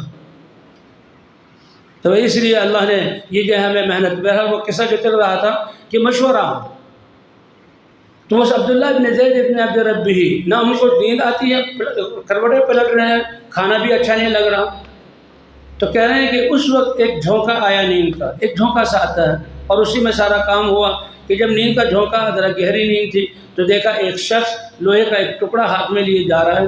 انہوں نے آواز دی کہ دیکھو حضور کے سامنے یہ پیش کر دیں گے، او بھائی اپنے پیتل کا یہ لوہے کا تختہ بیچو گے نہیں؟ کیوں یہ ٹکڑا بیچو گے نہیں؟ کیوں کہ وہاں لٹکایا جائے اور گھن مارا جائے اور یہ مسئلہ ہی حل ہو جائے، فیصلہ ہو جائے۔ فرمایا نہیں، میں اس سے بہتر بات نہ بتاؤں کہ کیا؟ پھر یہ اذان کے کلمات، 13 کلمات، یہ انہوں نے یہ الفاظ فرمائے، 4 دفعہ اللہ کی بڑائی، 2 دفعہ جو ہے اللہ کی وحدانیت، حضور صلی اللہ علیہ وسلم کی رسالت، پھر جو ہے یہ 4 دفعہ حی علی الصلاح، حی علی الفلاح، اور پھر لا الہ الا اللہ، یہ 13 کلمات۔ آنکھ کھلی تو پورا خواب بالکل حقیقت کی طرح واضح تھا۔ اللہ کے رسول صلی اللہ علیہ وسلم کی خدمت میں آئے، یا رسول اللہ یہ خواب دیکھا، کہا دیکھو یہ تو اللہ کی طرف سے انعام، اللہ کی طرف سے کلمات، وہ تو فرشتہ تھا، وہ تو فرشتہ تھا، غم تم نے کیا، خواب تمہیں نظر آیا، لیکن اے عبداللہ بلال کی قربانیاں تم سے زیادہ ہیں، یہ میرے بلال کو سکھا دو، یہ قیامت تک چلنے والی دعوت جو ہر دنیا کے کونے کونے میں پھیلے گی، اس کی ابتدا میرے بلال سے ہو۔ یہ عظمت اللہ نے اس قربانیوں سے عطا فرمائی۔ وہ بلال فَإِنَّهُ أَنْدَى صَوْتًا مِنْكَ، پھر دلیل بھی دی، اس کی آواز ذرا فضاؤں میں گونجنے، تم سے زیادہ اونچی آواز والا ہے۔ پہلی اذان روئے زمین پر حضرت بلال رضی اللہ تعالیٰ عنہ نے دی، اور حضرت بلال کو یہ لقب ملا کہ ان کا لقب کیا تھا کہ مؤذن رسول اللہ، اللہ کے رسول حضر میں ہوتے تو بلال اذان دے گا، اللہ کے رسول سفر میں ہوتے تو اکثر کہ بلال اذان دے گا۔ اور یہ اذان کے کلمات، تو کیا کہہ رہا ہوں، اے امت محمدیہ، عبادت کا دن بھی اللہ نے تمہارے لیے پسند کیا، اور تمہارا نام بھی تمہارے لیے اللہ نے پسند کیا۔ کوئی کہتے ہیں ہم یہودی ہیں، ٹھیک ہے تمہارا نام ہے، کوئی کہتے ہیں ہم نصرانی، تمہارا نام ہے، اس امت کا نام کیا ہوگا؟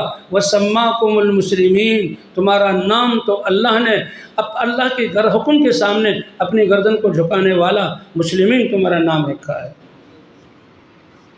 دن بھی اللہ کی طرف سے متعین، تمہارا لقب بھی اللہ کی طرف سے خیر امتین، اور تمہیں نماز جیسی جو زندگی کے نظام کو بدلے گی۔ اس لیے اب ہمارے مولانا زمان صاحب کہ بھئی 100% نمازوں کی طرف بلایا کہ نہیں، اصل تو یہ کہ ہر مسلمان کو اس کی زندگی کا مقصد سمجھایا جائے کہ میں حضور کی امت میں ہونے کا جو اعزاز اور اس کلمے کا جو اعزاز ملا ہے حضور کی محنت اور غم کے لیے، وہ ذمہ داری کا احساس کر لے اور پھر سوچنا شروع کرے کہاں آج وہ کھیتوں میں ہے، کہاں آج وہ دفتر کی مشغولی میں ہے، کہاں وہ گناہوں کے ماحولوں میں ہے۔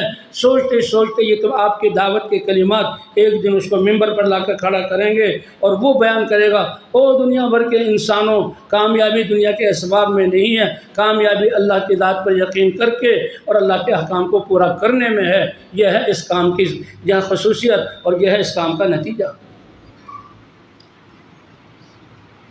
تو میرا حضرت بلال رضی اللہ عنہ، یہ اللہ اکبر، یہ اذان کے کلمات، یہ اذان ملی اس امت کو نماز کے لیے، اور بھئی یہ نماز اس لیے تو اصل تو وہی ہے کہ یقین اور زندگی کا مقصد بدلنا۔ ہماری پہلی ہی ملاقات مسلمان کے دل کے فکر کو بدل دے، اتنی پیغام پہنچا کر آج، اس لیے کہتے ہیں 100% مسلمانوں سے ملو، ایک ایک تک۔ یہ ہمارا سب نکلنا، یہ بارش کا پہلا قطرہ جو زمین پر پڑا اور جس کی برکت سے پھر ٹنوں اور خربوں ٹن یہ بارش ہوئی اور یہ کھیت لہلہائے، تو پہلے قطرہ، تو پہلی بات جو دعوت والی، یقین والی ہم نے مسلمان کے دل میں ڈال دی، چاہے وہ کسی ماحول میں بھی ہو، اسی سے جو ہے پھر آگے بات بڑھے گی، پھر ملاقات کرتے کرتے پھر وہ اس ماحول سے نکل کر اس ماحول میں آئے گا، اور اس ماحول میں آ کر پھر وہ فرمایا رب مبلغ او عام سامع، تم ڈرو نہیں کہ بھئی کیسے آواز پہنچائیں، عین ممکن ہے، اور یقیناً یہ ہے کہ بہت سارے کہ جن کو یہ دین کی آواز پہنچائی جائے وہ تم سے زیادہ صلاحیتوں والے اور تم سے زیادہ قربانیوں والے اور تم سے زیادہ اس میدان میں آگے بڑھنے والے، اگر اللہ اس کو ہدایت دے دیں اور وہ کرے، وہ اپنی کمائی لے جائے گا، تم کمزور سی حیثیت اور کمزور سی دعوت دے کر اپنی کمائی لے جاؤ گے، لیکن یہ کام اجتماعی ہے، ذمہ داری ہر ایک کی ہے، ہم ایک جسم ہے۔ فرمایا کمزور سے آدمی نے اس کو دعوت دی اور وہ سمجھدار اور جو ہے بہت بڑی صلاحیت والا لگا اور اس نے میدان جو ہے فتح کر لیے، اس کو ساری قربانیوں کا ثواب ملے گا، لیکن اس پہلے شخص کو اس سارے کی نیکی اور قربانیوں کا ثواب اللہ اس کو عطا فرمائیں گے۔ کیوں کہ یہ داعی الی اللہ ہے۔ الا ادلکم علی تجارۃ تنجیکم من عذاب علیم، یہ اللہ کاروبار بتلا رہے ہیں، کیا میں تمہیں وہ کاروبار نہ بتلاؤں؟ عذاب علیم، ہر وہ مشقت، ہر وہ حال جو دنیا اور آخرت میں تکلیف دے، دل تک اس کی تکلیف پہنچ جائے، اس سے بچانے والا وہ کاروبار اللہ کیا فرما رہے ہیں؟ جی ہاں، تؤمنون باللہ، اللہ کی ذات پر ایمان کو مضبوط کرو، اور تجاہدون فی سبیل اللہ، اللہ کے دیے ہوئے جان اور مال کو اللہ کے دین کی زندہ کرنے کے لیے لگاؤ۔ ذالکم خیر لکم ان کنتم تعلمون، اللہ یہ کہہ رہا ہے۔ کہاں دنیا والے کہیں کہ نہیں نہیں وہ فلاں چیز بہتر ہے، وہ تو خود اندھا اور دھوکے میں ہے اور وہ تو خود دنیا کے نشے میں ہے۔ کہا دنیا کی محبت ایک نشہ ہے اور اپنے وجہ یعنی عہدے کی محبت ایک نشہ ہے، اور نشے والوں کی بات کبھی معتبر ہوتی نہیں ہے۔ یہ اللہ کا کلام ہے، اللہ بتلا رہے ہیں کہ اللہ کی ذات پر ایمان، وتجاہدون باموالکم وانفسکم، اپنی جان لگاؤ، اپنا مال لگاؤ، اور پھر جانے دینے کا نوبت آ جائے تو وہاں تک کہ انسان اپنی جان کو بھی بے حیثیت سمجھتا ہے۔ ذالکم خیر لکم ان کنتم تعلمون، اگر علم ہے تو یہ تمہارے لیے بہتر ہے۔ سب سے پہلے یغفر لکم ذنوبکم، اللہ تمہارے گناہوں کو بخش دے گی۔ کہ نامہ اعمال میں ہر دیکھنا لکھا ہوگا، شاید ہم صبح اٹھے، آنکھ کھولی اور اب یہاں دیکھ رہے ہیں، میں آپ کو مجھے نہیں پتہ صبح سے اب تک کتنی دفعہ آنکھ کھولی، کتنی چیزوں کو دیکھا، لیکن اللہ کو پتہ ہے اور نامہ اعمال میں لکھا گیا۔ اور شام تک کس چیز کو دیکھوں گا، کتنی دفعہ دیکھوں گا، کتنی دیر دیکھوں گا، کس چیز سے اللہ کے ہاں لکھا ہوگا۔ جو میں نے زبان سے بولے مجھے شاید یاد نہ رہے، اللہ اور وہ اللہ کو پتہ ہے نامہ اعمال میں لکھے ہوئے. آپ نے جتنے بول بولے اور شام تک بولو گے، یہ تو ایک دن کی بات ہے. جب سے بولنا شروع کیا، ہوش سنبھالا، اللہ کا دین متوجہ ہوا، اس وقت سے لے کر موت تک ہر بول، ہر دیکھنا، ہر سننا، ہر دماغ کی سوچ اور اسکیم اور ہر ہاتھوں کا لین دین اور پاؤں کی حرکت، سب کچھ نامہ اعمال میں لکھا ہوگا. اقرأ کتابک کفا بنفسک اليوم علیک حسیبا.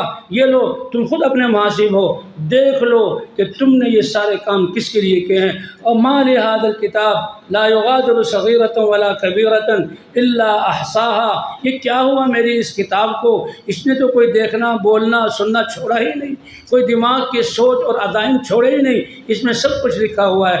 اگر نیک ہیں تو یہ انسان کامیاب ہوگا، اگر خدا نخواستہ اللہ کے حکم کی نافرمانی ہے تو یہ ناکام. اللہ فرماتے ہیں یغفر لکم ذنوبکم، اللہ تمہارے گناہوں کو بخش دے گا، دنیا میں یہ کرے گا. اور پھر آگے جا کے فرماتے ہیں کہ آخرت میں جنت کے درجات اور اللہ کی رضا عطا فرمائے گا. یہ اللہ جو دے رہے ہیں، اللہ نے اس کو پہلے بیان کیا.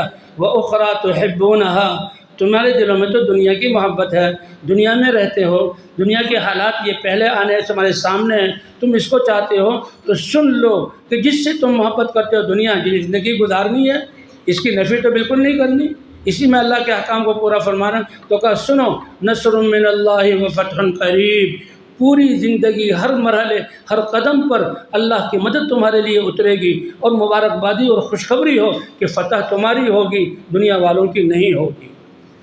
لیکن اس میں اپنے جذبات کو قربان کرنا پڑے گا. تو بھائی نمازوں کو بنانا اور اللہ کے اتارے ہوئے علم احکام کو سیکھنا اور سکھانا یہ ہماری ذمہ داری ہے. پاکستان کے روڈ پر اگر ہم یہاں گاڑی چلائیں گے تو ٹریفک کا جہاں علم یہ ہمارے لیے ضروری ہے. وکالت کریں گے اس کا علم ضروری ہے، ڈاکٹر بن کر بیٹھیں گے اس کا علم ضروری ہے. ہم نے دنیا میں اللہ کا بندہ بن کر گزارنا ہے تو اللہ کا علم سیکھنا ضروری ہے، اللہ کا علم سیکھنا ضروری ہے. اس لیے اللہ کے احکام کے ساتھ زندگی گزارنا. تو وَأُخْرَى تُحِبُّونَهَا نَصْرٌ مِّنَ اللَّهِ، اللہ کی مدد ہوگی اور فتح قریب. حضور صلی اللہ علیہ وسلم دعوت دے رہے ہیں اور جو مسلمان ہوتا ہے دعوت میں لگتا ہے، مرد بھی، عورت بھی، چھوٹا بھی، بڑا بھی، غلام بھی. یہ ایک فریضہ ہے. اور کلمہ پڑھتے ہی ان لوگوں پر منکشف ہو جاتا تھا کہ یہ کافر کتنی بڑی ناکامی اور کتنے بڑے جو ہے عذاب کی طرف جا رہے ہیں. اس لیے ان کی جانوں پر جو کچھ پیش آئے اس کی پرواہ کیے بغیر دعوت کے میدانوں میں اترتے تھے. حضور صلی اللہ علیہ وسلم مدینہ منورہ آئے اور 10 سال مدینہ منورہ میں رہے.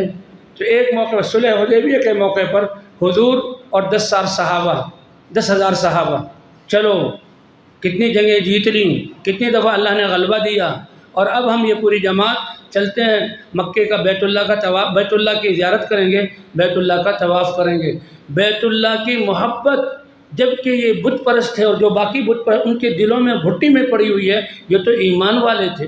اس بیت اللہ کی جدائی پر تو حضور رو رہے تھے، لیکن اللہ کا حکم تھا اور اللہ کے لیے گھر کو چھوڑنا اللہ کو اتنا محبوب کہ اپنے نبی سے بھی گھر چھڑوایا. آج ہم اپنے گھروں کو چھوڑنے کے لیے تیار نہیں. کہتے ہیں مولانا صاحب رحمۃ اللہ علیہ جب تقسیم سے پہلے فسادات جو آ رہے تھے اور پریشانی یہی شکایتیں، مہنگائی اور چیزیں جہاں بھوکے مر رہے ہیں اور یہ ہو رہا ہے، مولانا صاحب ان کو فرماتے تھے کہ قبل اس کے کہ تمہیں زبردستی تمہارے گھر چھڑوائے جائیں اور یہ اللہ کی نافرمانی کا نتیجہ ہوگا، تم اپنی خوشی سے اللہ کے حوالے کر کے اللہ کے لیے اپنے گھروں کو چھوڑ دو، اللہ تمہیں انہی گھروں میں بسائیں گے. تو ابھی بھی کچھ حالات میں ایک جگہ علاقے والے کہ جی علاقوں کو خالی کیا جا رہا ہے، آپریشن ہو رہا ہے، یہ ہو رہا ہے. ایک علاقے والوں نے کہا، ذمہ دار ساتھی سمجھدار تھے، سب کو جمع کیا تبلیغ والے. انہوں نے کہا دیکھو فلاں علاقے کو گھر چھڑوائے گئے، بستے بساتے گھر، ساری جہاں گھر کی نعمتیں چھوڑ کر اور بچوں کو بیویوں کو لے کر، جنہوں نے کبھی باہر کی ہوائی نہیں سونگی ان کو میدان میں آنا پڑا. تو تم قبل اس کے اللہ کے راستے، کہتے ہیں اکثر حصہ اللہ کے راستے میں گھروں کو چھوڑ کر اللہ کے راستے میں نکل گیا. شب روزے کی جماعتیں، گشتوں کی جماعتیں نکلی. چند دن کی بعد اللہ نے اس علاقے کو اس ساری مصیبت سے محفوظ فرمایا اور بعزت وہ اپنے گھروں کو لوٹ آئے. اور بھائی تبلیغ والے جو کہہ رہے ہیں گھروں کو چھوڑے، کوئی مذاق ہے؟ یہ کوئی اپنے تجربے سے کہہ رہے ہیں؟ یہ صدیوں کا اللہ کا حکم و سنت اور قرآن کی تعلیم اور جب حضور صلی اللہ علیہ وسلم کی امت، بلکہ یہ امت یہ تو اس کا خاصہ ہے، اللہ فرما رہے ہیں اذا استنفرتم فانفروا، جب آواز لگے کہ فلاں لوگ جہنم کی طرف جا رہے ہیں، کسی کو آگ میں جلتا ہوا تم برداشت نہیں کر سکتے اور جہنم کی آگ میں پڑے ہوئے جا رہے ہیں، اور تم مزے سے جب تم سے یا کہا جائے اللہ کے راستے میں نکل پڑو اللہ کے راستے میں۔ تو بہرحال صحابہ کرام 10,000 صحابہ یہ آ رہے ہیں حدیبیہ کی طرف، مکے کی طرف۔ 25 دن کا یہ سفر، مہینے کا سفر بنتا ہے، کر کے حدیبیہ میں پہنچے۔ حدیبیہ میں صحابہ کرام پہنچے اور حضور نے اپنے صحابہ کو اترنے کا حکم دیا۔ حدیبیہ وہاں ایک کنواں بھی تھا اور ایک وہاں آبادی بھی تھی، اس کا کچھ حصہ حرم میں ہے، کچھ حصہ باہر ہے۔ صحابہ کرام جو اپنی چھولداریاں اور خیمے لے کر آئے تھے مختلف جگہوں پر ٹھہر گئے، کیونکہ گرمی، سردی، دھوپ، بارش ان سب کے لیے۔ اور اب انتظار کو حضرت عثمان رضی اللہ عنہ کو بھیجا کہ دیکھو جاؤ مکے والوں کو سمجھاؤ ہم عمرے کی نیت سے آئے ہیں اور احرام باندھا ہوا ہے۔ یہ احرام اور عمرے کی نیت سے آنا، کہتے ہیں یہ حرم کا اتنا ادب تھا کہ اگر کوئی کافر اپنے باپ کے قاتل کو بھی حرم میں دیکھ لیتا تھا تو حرم کی عظمت کے نیچے وہ اتنا دبا ہوتا تھا کہ باپ کے انتقام کا جذبہ ابھرتا نہیں تھا کہ نہیں اللہ کے گھر میں اب اسے کچھ نہیں کہوں گا، باہر نکلے گا تو دیکھوں گا۔ ایسا اللہ نے اس کو یہ حرم آمنہ، حرمت والا، امن والا بنایا تھا، اور یہ احسان جتلایا اللہ نے مکے والوں پر کہ ان کو بتاؤ ہم امن کے احرام باندھے ہوئے آئے ہیں، ہم طواف کریں گے، اللہ کے رسول ہیں۔ 10,000 کا صحابہ، انبیاء کے بعد اس سے بہترین جماعت زمین کی آنکھ نے اور آسمان کی آنکھوں نے نہیں دیکھی، اور یہ آئے ہیں احرام باندھے ہوئے ہیں، کتنا اخلاص ہے۔ لیکن اللہ دکھانا چاہتے ہیں ایک تمہارے دینی جذبات ہیں، ایک اللہ کے امر پر اس کو قربان کرنا ہے، اللہ کا امر تمہارے ان دینی جذبات سے زیادہ قیمتی ہے، تمہارے اس دینی جذبات سے زیادہ قیمتی ہے، اللہ کے رسول ان کا جذبہ۔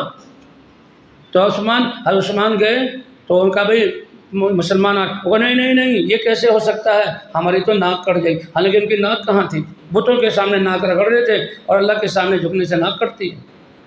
یہ جو ہے ان کا پاگل پن کہ ہم نہیں تو کہ نہیں تو کرنے تو نہیں، ہم اپنے آدمی بھیجیں گے اور جو ہے وہ معاہدہ کریں اور یہیں سے واپس جائیں، اور کہنے لگے اے عثمان تم اگر طواف کرنا چاہو تو طواف کرو، کہ ظالموں میرے حبیب کو تم طواف کرنے نہیں دیتے اور جہاں عثمان طواف کر کے چلا جائے، ایسا ہو نہیں سکتا۔ اور بھی بہت سارے واقعات۔ بہرحال 3 قاصد آئے حضور کی خدمت میں، آخر میں سہیل آئے۔ اللہ کے رسول اتنے اچھے سوچ والے کہ ناموں سے بھی وہ جو ہے اچھی فال، سہیل کے معنی آسانی والا ایک آدمی۔ فرمایا بس اے میرے صحابہ سہیل آ رہا، اللہ نے معاملہ آسان کر دیا، اللہ نے معاملہ آسان کر دیا۔ سہیل کافر تھے اس وقت، اور ان کا بیٹا ابو جندل وہ بیڑیوں میں بندھا ہوا تھا مکے میں، اور یہ خود اس کو پیٹتے تھے روزانہ۔ اچھا مسلمان ہوتا ہے تو محمد کے دین پر، صلی اللہ علیہ وسلم کے دین پر آتا ہے تو انہیں باپ دادا پٹائیاں ہوتی تھی اور لوگوں سے پٹائیاں کرواتے تھے اور ان کی چیخیں نکلتی تھی۔ اب یہ آئے اور حضور فرمایا معاملہ آسان ہو گیا، آ کے جی صلح کریں، کہ صلح یہ ہے کہ آپ کو یہاں سے واپس جانا پڑے گا۔ کہا ٹھیک ہے، اور جو ہے صلح نامہ لکھیں۔ کہا ٹھیک ہے، لاؤ بھائی اے علی آؤ اور لکھو صلح نامہ۔ حضرت علی کا لکھو بسم اللہ الرحمن الرحیم۔ کہا ٹھہریے، ہم بسم اللہ الرحمن الرحیم کو ہم نہیں جانتے، وہ کافر کہہ رہا ہے، کفر کی حالت میں اس وقت کہہ رہا ہے، ہم تو بسم اللہم سے لکھوائیں۔ کہ اے علی بسم اللہم سے لکھو۔ پھر حضور نے فرمایا کہ یہ عہد نامہ ہے اللہ کے بندے اور رسول محمد صلی اللہ علیہ وسلم کی طرف سے۔ حضرت علی نے محمد الرسول اللہ لکھ دیا۔ کہا نہیں اس کو بھی مٹانا ہوگا، نہیں اس کو بھی مٹانا ہوگا۔ تو حضور نے فرمایا اے علی مٹاؤ اس کو۔ کہا حضور میں اس کو مٹا نہیں سکتا۔ کہا مجھے بتاؤ محمد الرسول اللہ، تو اے اللہ کے رسول میم اور یہ اللہ، یہ سارا حضور نے اپنا خوشبودار لعاب لگایا اور سیاہی پھیل گئی۔ علماء فرماتے ہیں کہ پہلی وہی حکم اقرا، آپ پڑھیے، اور آج حضور صلی اللہ علیہ وسلم اس لکھے ہوئے کو نہیں پڑھ رہے، تو یہ ساری آپ کی زندگی اقرا کا معامل ہے۔ آپ نے اس وقت سے لے کر آج تک اقرا ہی پر عمل کیا کہ جو اللہ کی طرف سے اتارا ہے اس پر عمل کرو اور اس کو پھیلاؤ۔ اقرا کا مطلب یہ نہیں کہ میں ABCD پڑھنا آ جائے، اقرا کا مطلب یہ ہے کہ اللہ کے احکام۔ فرما پھر کیا ہوا، اور اگلی شرطیں، ایک شرط یہ لگائی کہ جو مسلمانوں میں سے اگر کوئی مرتد ہو کر ہمارے پاس آئے گا ہم اس کو قابو کر لیں گے اور واپس نہیں کریں گے۔ حضور نے فرمایا جو مرتد ہو جائے وہ تو پہلے ہی سے اللہ کے ہاں مقبوض ہے، اس کے تو ہمیں ضرورت نہیں، یہ تو کوڑا کباڑ ہے، چلو۔ لیکن ہم میں سے جو مسلمان ہو کر آئے گا اس کو آپ کو واپس کرنا پڑے گا۔ وہ مدینہ پہنچ جائے، یہ صلح ہے، جب تک صلح چلے گی اس کو ہم پکڑ کر لائیں گے اور اس کو جیل میں ڈالیں گے۔ حضور نے فرمایا ٹھیک ہے لکھو۔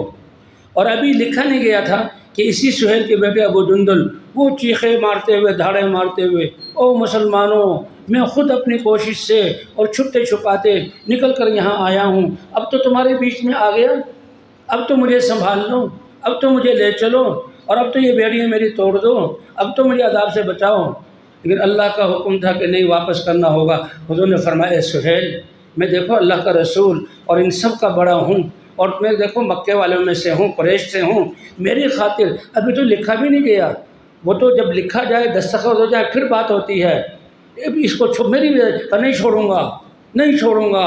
اس کو واپس کرنے لگے، ابو جندل نے اور چیخنا شروع کر دیا، مسلمانوں کے تو رونگٹے کھڑے ہو گئے، ان کی آنکھوں میں آنسو آ گئے۔ لیکن اللہ کا حکم ہے اے ابو جندل جاؤ، اور جناب حضور نے فرمایا جاؤ، لے جاؤ۔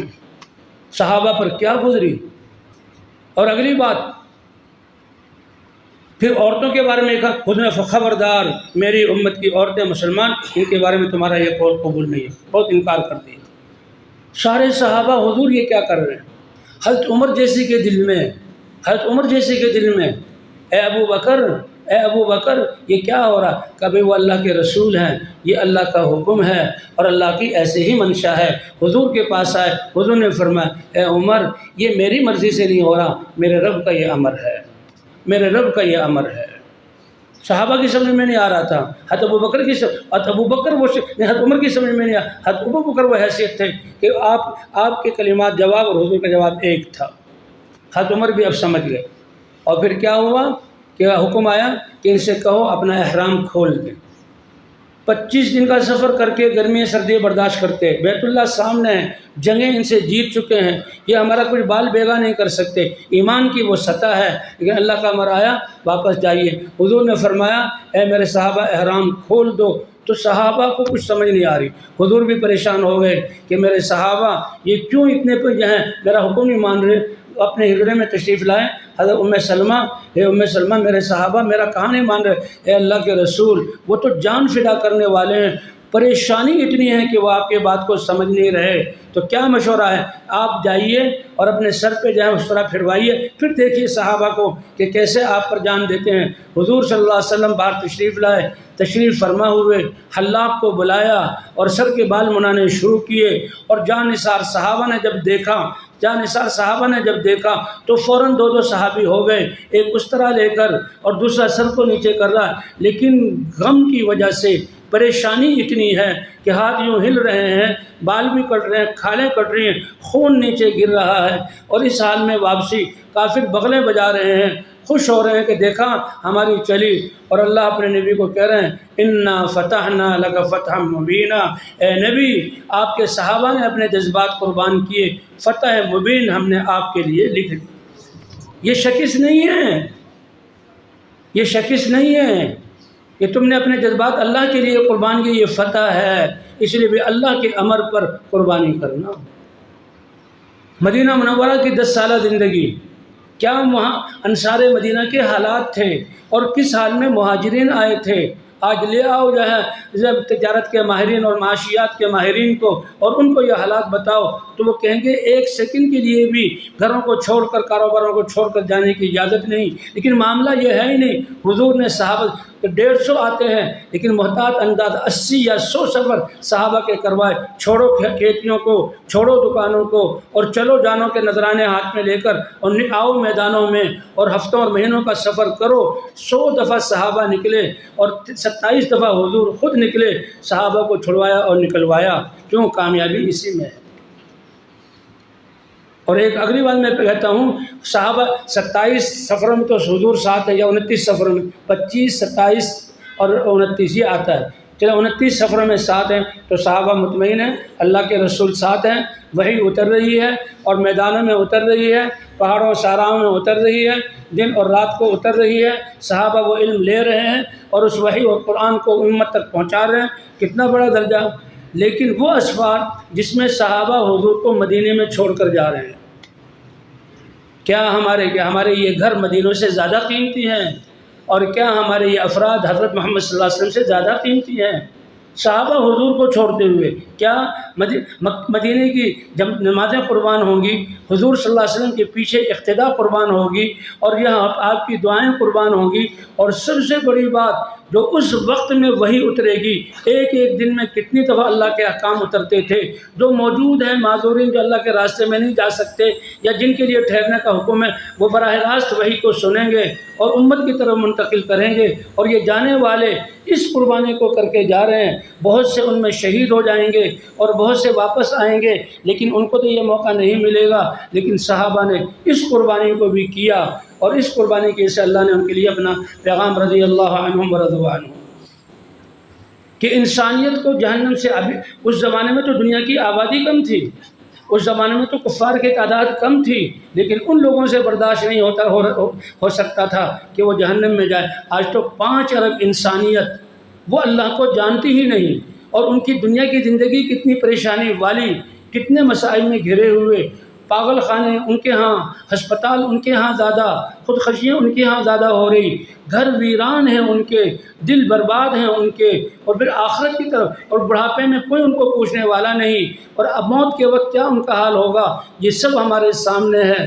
تو آج کے لیے آج کی دنیا تو زیادہ ہے، لیکن صحابہ کرام نکلتے تھے، اللہ کو ان کا یہی نکلنا پسند آیا، اور اللہ نے گواہی دی، رجال صدقوا ما عاهد اللہ علیہ، رجال صدقوا ما عاهد اللہ علیہ فمنهم من قضى نحبه ومنهم من ينتظر۔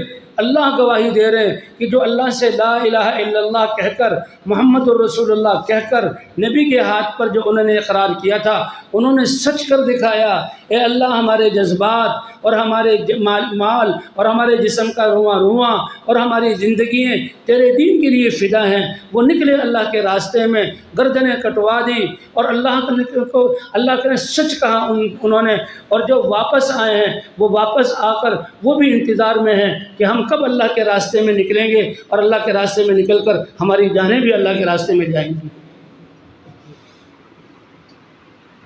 اس لیے کل ہمارے ساتھی بتا رہے تھے کہ حضرت ابوبکر صدیق رضی اللہ تعالیٰ عنہ کے انتقال سے پہلے جن صحابہ کا انتقال گھروں میں ہوتا تھا، مسلمان پریشان ہو جاتے تھے، مسلمان، اور انتقال چارپائی پہ اور گھر میں حضرت ابوبکر صدیق کے انتقال پر اطمینان ہوا کہ نہیں یہ اللہ کا نظام ہے، یہ اللہ کا نظام ہے، کہ ابوبکر جیسی ہستی یہ اللہ کی ترتیب ہے۔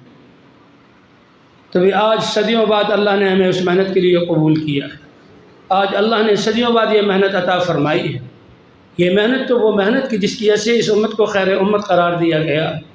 ہمارے حاجی صاحب کو فرمایا، ہماری زندگی ہمیں کلمہ ملا، حضرت محمد صلی اللہ علیہ وسلم کی امت میں ہونے کا اعزاز ملا، اللہ نے یہ محنت عطا کی، یہ تو ہماری ساری زندگی اس کام کے لیے لگتی۔ ہمیں تو اس زندگی پر افسوس کرنا چاہیے کہ جو زندگی ہم نے جن چیزوں کا اللہ نے وعدہ کیا تھا، جو تقدیر میں لکھی ہوئی تھی، ان کو حاصل کرنے میں ہم نے اپنی عمر کو لگایا اور خواہشات کے چلنے پر ہم نے گزاری، اور جس دنیا کو اللہ نے فنا کرنا تھا اس پر ہماری زندگی گزری۔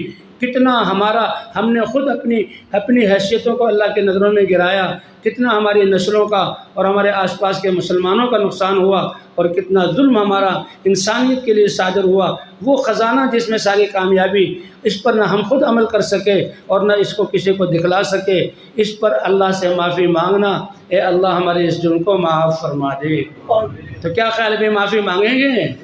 سوال ہوگا، قدم ہٹ نہیں سکتے جب تک کہ عمر کے ایک ایک لمحے کا اللہ خود نہ پوچھے، اور جوانی کی اس طاقتوں کے بارے میں اللہ خود نہ پوچھے۔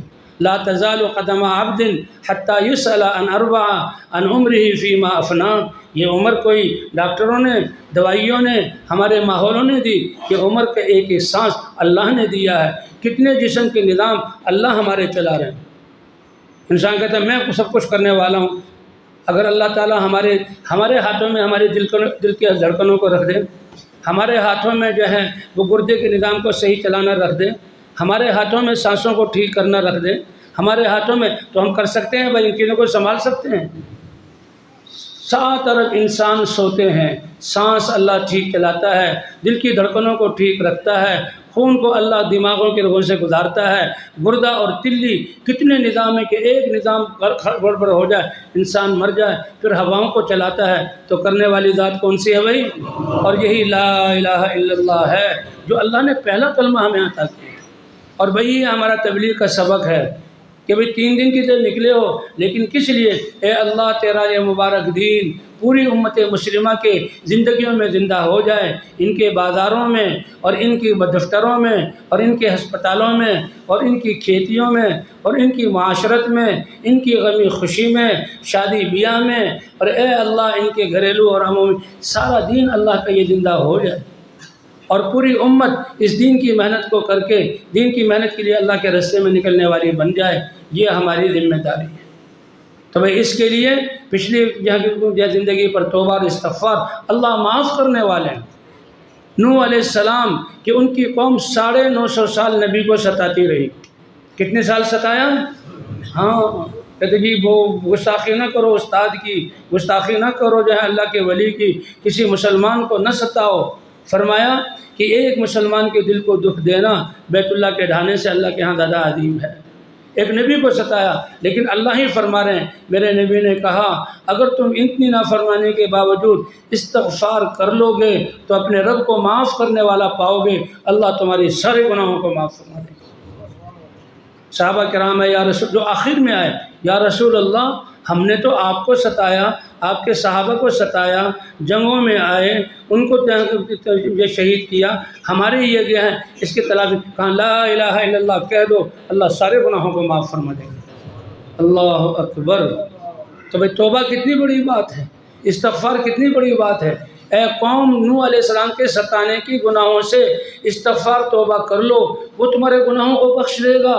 اور اگلی بات، یرسل السماء علیکم مدرارا، میرے بندوں سے غلطی ہوئی، بھول کر غلطی کی، ان کو پتہ ہے کہ میں بخشنے والا ہوں، میرے دربار میں آ گئے، مجھ سے معافی مانگی، میں ان کے گناہ بھی معاف کرتا ہوں اور ان کے دلوں کو صاف کرتا ہوں اور ان کی جسموں کو پاک کرتا ہوں، آسمانوں سے موسلادھار بارشیں برساؤں گا۔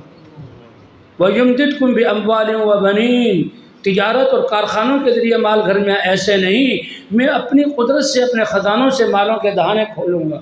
حضرت عمر رضی اللہ عنہ فرماتے ہیں دنیا والوں کی ترتیب کے مطابق 1000 سال کی بھی ہمیں زندگی دی جاتی اور ہم اس کو دنیا میں لگا دیتے تو اتنا دنیا کا خزانہ جمع نہ کر سکتے جہاں اس دین کی محنت کی بنیاد پر اللہ نے ساری دنیا کے خزانے ہمارے ہاتھ میں ڈال دی۔ یہ اللہ کا وعدہ ہے۔ اے ایمان والوں، ایمان کو کامل کرو، اپنی زندگیوں میں میرے اعمال لے آؤ، دنیا کی بادشاہت اور خلافت دینا میرا کام ہے۔ بادشاہت کون دیتا ہے؟ اور پہلوں کو بھی دی، اور تمہارے ساتھ بھی یہ وعدہ ہے، وعد اللہ الذین آمنوا منکم وعملوا الصالحات لَيَسْتَخْلِفَنَّهُمْ فِي الْأَرْضِ۔ صحابہ کے پاس جو ہے کوئی یونیورسٹی نہیں تھی، کارخانے نہیں تھے اور سونے چاندی کے ڈھیر نہیں تھے، بھوک تھی، پیاس تھی اور ان کے گھروں میں دیے نہیں جلتے تھے، لیکن ایمان والے اعمال والے ہوئے، ناقدروں اور جاہلوں سے اللہ نے ساری ان کی جو ہے بادشاہتیں اپنے چھین کر صحابہ کے قدموں میں ڈالی، اور جب تک مسلمان اس کا صحیح استعمال کرتی رہی اور مسلمان جو ہے اللہ کے دین کی دعوت کو لے کر چلتا رہا، کہاں مدینے سے اٹھے ہیں اور کہاں اسپین تک پہنچے ہیں، کہاں مدینے سے کمزور سواریوں پر اور کمزور جسموں کے ساتھ بادشاہوں کو دھوکہ آتا ہوتا کہ یہ صلح کرانے کے لیے ہماری طرف آ رہے ہیں، لیکن جب بات ہوتی نہیں صلح کرانے کی طرف نہیں آ رہے اور نہ تم سے کچھ لینے کی طرف آ رہے ہیں، ہم ایک اللہ کے، یہ کائنات اللہ کی ہے، یہ بادشاہت اللہ کی ہے، اس کے سامنے جھکانے آ رہے ہیں، دشمنوں کے سامنے، مخلوق کے سامنے جھکنا چھوڑ دو۔ ایسے جم کر دعوت صحابہ کرام دیا کرتے تھے، اور جب تک اس دعوت کو لے کر چل رہی تھی کوئی طاقت ان کو روک نہیں سکی۔ مدینہ سے نکلے ہیں، اردن اور ترکیہ ہوتے ہوئے اور پھر یورپ میں بلقان کی ریاستوں میں صحابہ اور تابعین تبع تابعین کے زمانے میں دین پہنچا، اور جہاں صحابہ گئے ان کی زندگی بدل گئی۔ تو ایک ایک مسلمان پورے ملک کی زندگی کو بدلتا ہے۔ آج کروڑوں ہمارے نوجوان وہاں موجود ہیں، بجائے اسلام پر چلنے کے ان کے افعال اسلام سے اور بدزن کر رہے ہیں، یہ اس دعوت کے نہ ہونے کی وجہ سے، اور تربیت کروڑوں مسلمان ان کے ملکوں میں۔ کروڑوں مسلمان کے ملک میں، الا خشاد شادن، بس شرط یہی ہے کہ ہماری تربیت ایسی ہو۔ تو صحابہ کرام چلے اور جن جن ملکوں میں فاتح بن کر وہ مفتوح ہوئے، لیکن ایسی مبارک زندگی، ایسی ہمدردی خیرخواہی اور ایسا پیارا دین ان کا تھا، کیونکہ یہ اللہ کی طرف سے اتارے ہوئے دین پر چلنے والے تھے کہ لوگ اپنی حکومتوں کو اور اپنے دین کو، باپ دادا کے طریقوں کو اور اپنے لباس اور رسم و رواج کو چھوڑ کر صحابہ کے طریقے پر آ گئے اور مسلمان کہلائے۔ یہی دائی اور فاتح جو صرف ملک فتح کرنے کی نیت سے فتح کرے، یہی دونوں میں فرق ہے کہ دائی جہاں بھی جائے گا ملک بھی فتح کرے گا اور وہ اللہ کا کلمہ بلند کرنا ہے، جن جن کو فتح کرے گا وہ ان میں مل جائیں گے۔ اب اردن کو روم کا ملک نہیں کہا جاتا، اب شام کو گیا غیر مسلموں کا ملک نہیں کہا جاتا، یمن کو یہودیوں کا ملک نہیں کہا جاتا، سوڈان کو غیروں کا ملک نہیں کہا جاتا۔ 1500 سال گزر گئے، آج بھی ان کو مسلمانوں کا ملک کہا جاتا ہے۔ یہ صحابہ کی اس دعوت اور اس نیت اور جذبے کو لے کر نکلنے کی برکت ہے۔ تو بھئی یہ دعوت ہماری امتیازی شان ہے، دعوت ہماری امتیازی شان ہے، اسی کے لیے اللہ نے خیر امت کا لقب قرار دی۔ نبیوں والی محنت ہے، اور ہمارے حاجی صاحب تو فرمایا کرتے تھے اس کے لیے اللہ کے ہاں کہ دعوت کے لیے قبول ہو جاؤں کسی ڈگری کی دکھانے کی ضرورت نہیں، صرف ہم نے جب سے لا الہ الا اللہ محمد رسول اللہ اس کا اقرار کیا ہے، اللہ نے اس کی خوشی اور انعام میں اے میرے وحدانیت کا اقرار کرنے والے اور میرے نبی کی سنتوں پر چلنے کا اقرار کرنے والے، ان کو خاتم النبیین والے میری طرف سے اعزاز ہے۔ نبیوں کے سردار حضرت محمد صلی اللہ علیہ وسلم کا وہ کام جس سے کروڑوں انسانوں کی زندگی بنے گی، تمہاری ذمہ داری بنا دیا۔ وَإِنَّهُ لَذِكْرٌ لَكَ وَلِقَوْمِكَ وَسَوْفَ تُسْأَلُونَ، یہ تمہاری ذمہ داری ہے۔ لوگ فرض کفایہ اور فرض عین کے بارے میں جھگڑ رہے ہیں۔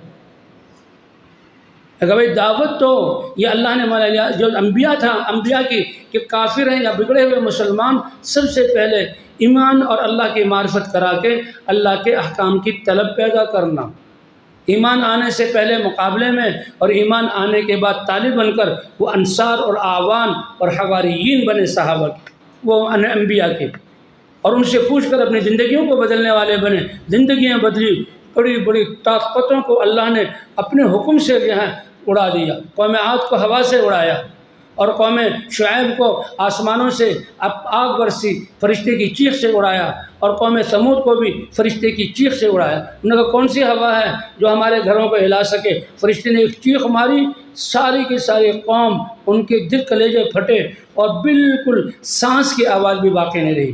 قوم سبا کو اللہ نے ان کے اسی ڈیم کی وجہ سے اڑایا جس کی وجہ سے ان کی زمینیں آباد ہو رہی تھی۔ فرعونیت کی فرعون کو خاک میں ملایا، پورے قوم کی کوئی کہ حل تری لہم من باقیہ، کیا ان قوموں کا کوئی ایک آدمی بھی باقی دیکھتے ہو؟ سب کو ختم کیا۔ نمرود کی نمرودیت کو اللہ تعالیٰ نے ختم کیا اس دعوت کی بنیاد۔ تو بھئی یہ دعوت تو ہمارا فرض منصبی ہے۔ آج ہمیں یہی سمجھایا جا رہا ہے کہ اس دعوت کے اس دعوت کی ذمہ داری کو سمجھ لیں اور نیتوں اور ارادوں کو بدل لیں۔ اللہ کے دین نیت ہی سے شروع ہو جائے گی۔ جیسے میں نے کہا کوئی ڈگریاں دکھلانے کی ضرورت نہیں، یہ کلمہ پہلے ہی سے ہمارے پاس ڈگری موجود ہے، وہ تو جو اللہ نے ذمہ داری دی اس کو ہم قبول کرنے کے لیے تیار ہو جائیں۔ تو بھئی کون کون تیار ہیں انشاءاللہ کہ بقیہ زندگی میری اے اللہ تیری طرف بلانے میں، تیرے احکام ساری انسانیت کی ہمدردی میں، پوری امت مسلمہ، پورے ہمارے یہ بازار ان کی تجارت پاکیزہ جو ہو جائے، ہمارے یہ دفتر وہاں سے رشوت اور یہ رشوت اور جو اللہ کی نافرمانی یہ ختم ہو جائے، ہمارے جہاں ایوانوں سے یہ ساری چیزیں ختم ہو جائے ہمارے کھیتوں میں، تو اس کے لیے بھائی اس دعوت کو لے کر اٹھنا ہوگا اور مسلمانوں کی زندگی پاکیزہ ہو جائے اور اللہ مسلمانوں کی وجہ سے ساری انسانیت کو ہدایت دے دے کہ ایک ایک انسان کہ الناس معادن کمعادن الذهب والفضہ، تمہارے ملکوں میں سونے کی کان، چاندی کی کان، ہیرے جواہرات کی کان دریافت ہو جائے، اس سے نہیں بنے گا، اور کانیں تمہارے پاس ہیں، تم کچھ بھی نہیں کر سکتے۔ معاملہ کس کا چل رہا ہے؟ کہ ایک ایک انسان خیروں کی ایسی کانیں ہیں کہ کئی دنیا کی ساری ہیرے جواہر کانیں اس کے سامنے حیثیت نہیں رکھتی۔ اس کی ایک ایک آدمی کے ایمان اور محنت سے لاکھوں انسانوں کی زندگی بدلے گی۔ ایک مولانا الیاس اس زمانے میں فکر کرنے والا، آج کروڑوں مسلمان اس نقل و حرکت میں آ گئے۔ اور اسی محنت کی برکت ہے آج اتنا بڑا مجمع بیٹھا ہوا ہے، اور یہ اللہ رسول کی ایمان اور جو ہے وعدوں اور ایمان کی بات ہو رہی ہے، اور دل ہمارے گرما رہے ہیں۔ یہ ایک شخص کی جب یہ سارے اسی طریقے میں محنت کرنے والے ہوں گے، باطل رک نہیں سکتا۔ تو کیا خیال ہے، میں تیار ہیں اس کے لیے انشاءاللہ؟ تو ارادے تو سب نے کیے ہیں، تو بھئی اس کے لیے اب جو ہے اس محنت کو جیسے اصول اور جو ضوابط بتائے گئے اس کے مطابق کرنا۔ تو گزارش یہ ہے، ماشاءاللہ یہ مجمع جڑا ہے، تو سب سے پہلے بھائی اس مجمع میں سے نیت تو سب نے کی کہ زندگی بھر ہم اس محنت والا بن کر رہیں گے۔ اللہ کی نظروں میں ہم اس محنت والے بن گئے۔ اب اللہ تو دلوں کو بھیدوں کو دیکھنے والے، سچائی کے ساتھ قدم اٹھانا، اور اس کام کو ہم سارے باقی ذمہ داریوں پر ترجیح دیں اور اس کام کو سب سے پہلے کریں۔ اللہ ساتھ ہو گیا، اللہ سارے کام بنا دیں گے۔ وہ تو یعنی ایک تو کما کر مال لانا وہ بھی اللہ دیتے ہیں، ایک گھر کے تھوڑے سے کھانے میں اللہ برکت دے دے۔ حضرت جابر رضی اللہ تعالیٰ کے پکائے ہوئے 10 آدمیوں کے کھانے میں ہزاروں صحابہ کا پیٹ بھرا، اور پھر حضور نے فرمایا گھروں میں بھی پہنچا دو۔ ایک اور جو ہے نعمان ابن بشیر کی بہن تھی، کھجوریں ساتھ لائی، حضور نے فرمایا کیا لے جا رہی ہے؟ نعمان بھوکا ہے، اس کے لیے کھجوریں لاؤ، ادھر لاؤ، اور بلاؤ جہاں خندق والوں کو، سب ان کھجوروں سے کھائیں۔ فرمایا کہ سب نے سیر ہو کر کھایا، کھجور تو من بھاتا کھاجا تھا ان کا، اور حضور نے وہ پلیٹ مجھے واپس کر دی، دیکھا پلیٹ میں اتنی ہی کھجوریں تھیں جتنی میں نے حضور کو دی تھی۔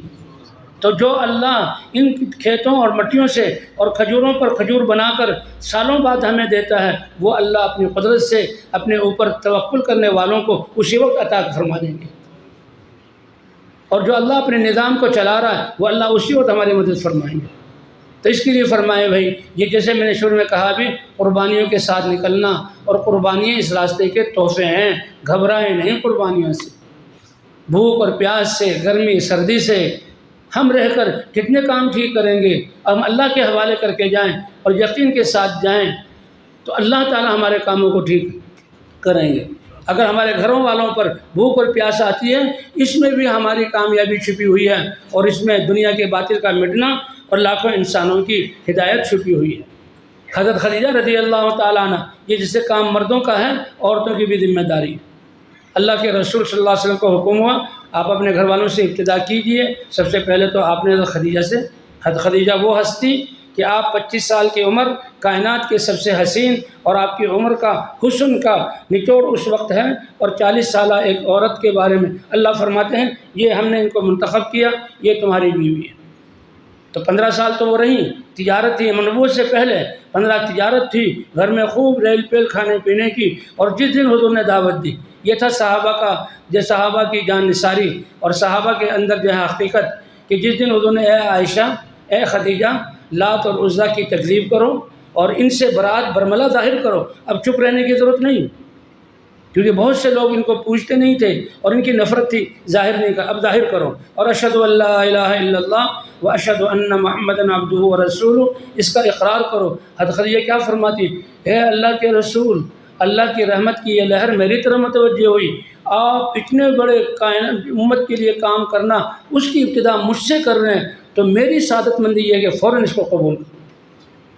حدیث پاک میں آتا ہے ان لربکم فی الدہر نفحات، اللہ کی طرف سے ہر وقت رحمت کی لہریں آ رہی ہیں، نمازوں کی شکلیں میں، اللہ کے راستے میں نکلنے کی شکلوں میں، جماعتوں کی نصرت کی شکلوں میں، اور دین کی محنت کے لیے اپنے آپ کو نکالنے کی شکلوں میں، اور اس پر جو مجاہدات آ رہے ہیں اس کی شکلوں میں اللہ کی رحمت کی لہریں ہیں۔ ان سے بچو نہیں، بھاگو نہیں، ایک طرف نہ ہو، فتعرضوا لہا، اپنے آپ کو پیش کر دو۔ حضرت خدیجہ نے یہی ثبوت دیا، اے اللہ رحمت کی یہ لہر، اللہ کے رسول، اور میں فوراً اس بات کی گواہی دیتی ہوں، اور ایسی سچائی کے ساتھ گواہی دی کہ تجارت کی فکر ہی چھوڑ دی۔ اب تو میری مال اور میری صلاحیت دین کے زندہ کرنے میں، اس لیے ان کے بارے میں آتا ہے اول من صلت ہو ورفعت ہمت ہو و باست ہوں و نصرت ہوں و بدلت مالہ لہو، یہ خدیجہ رضی اللہ عنہ۔ فکر ہی بدل گئی۔ پھر اب ان انسانوں کو کیسے ناکامی سے نکال کر ایک علم اور حقیقت کی طرف لانا ہے، مال اس میں خرچ کیا، تھوڑے ہی دنوں میں دیکھا گھر کا سارا سازامان چلا گیا، اللہ کے راستے میں اناج بھی کم ہو گیا، حتیٰ کہ ایک دن فاقہ آ گیا، اللہ کے رسول بھی بھوکے، آپ کے بچے بھی بھوکے، آپ کی یہ عظیم بیوی بھی بھوکی، لیکن کوئی پریشانی نہیں ہے۔ یہ بھوک کس کی وجہ سے آئی؟ اللہ کے امر کی وجہ سے۔ اور حضور صلی اللہ علیہ وسلم جا رہے ہیں اور بیت اللہ کی طرف، اپنے گھر سے بیت اللہ کی طرف، جو حاجی ہیں وہ گئے ہوں گے کہ جی یہ حضور کا گھر تھا، اور حضور ابھی بیچ ہی میں ہیں، اللہ جبرائیل علیہ السلام کو بھیجتے ہیں اور جبرائیل علیہ السلام آ کر عرض کرتے ہیں اے اللہ کے رسول، آپ کا رب آج آپ کی بیوی خدیجہ کو سلام بھیج رہا ہے، آپ کا رب آپ کی بیوی خدیجہ کو سلام بھیج رہا ہے۔ اللہ کا سلام یہ مفت میں نہیں ملتا۔ حضرت ابوبکر صدیق، اے اللہ کے رسول، صدیق کو کہیے اللہ کا سلام ہو تم پر، تم نے ایسے حال میں جو ہے کیا، کیا تم اس میں اپنے رب سے راضی ہو؟ ابوبکر صدیق رو پڑے خوشی میں کہ سب کچھ لگا دیا تھا اللہ کے راستے میں۔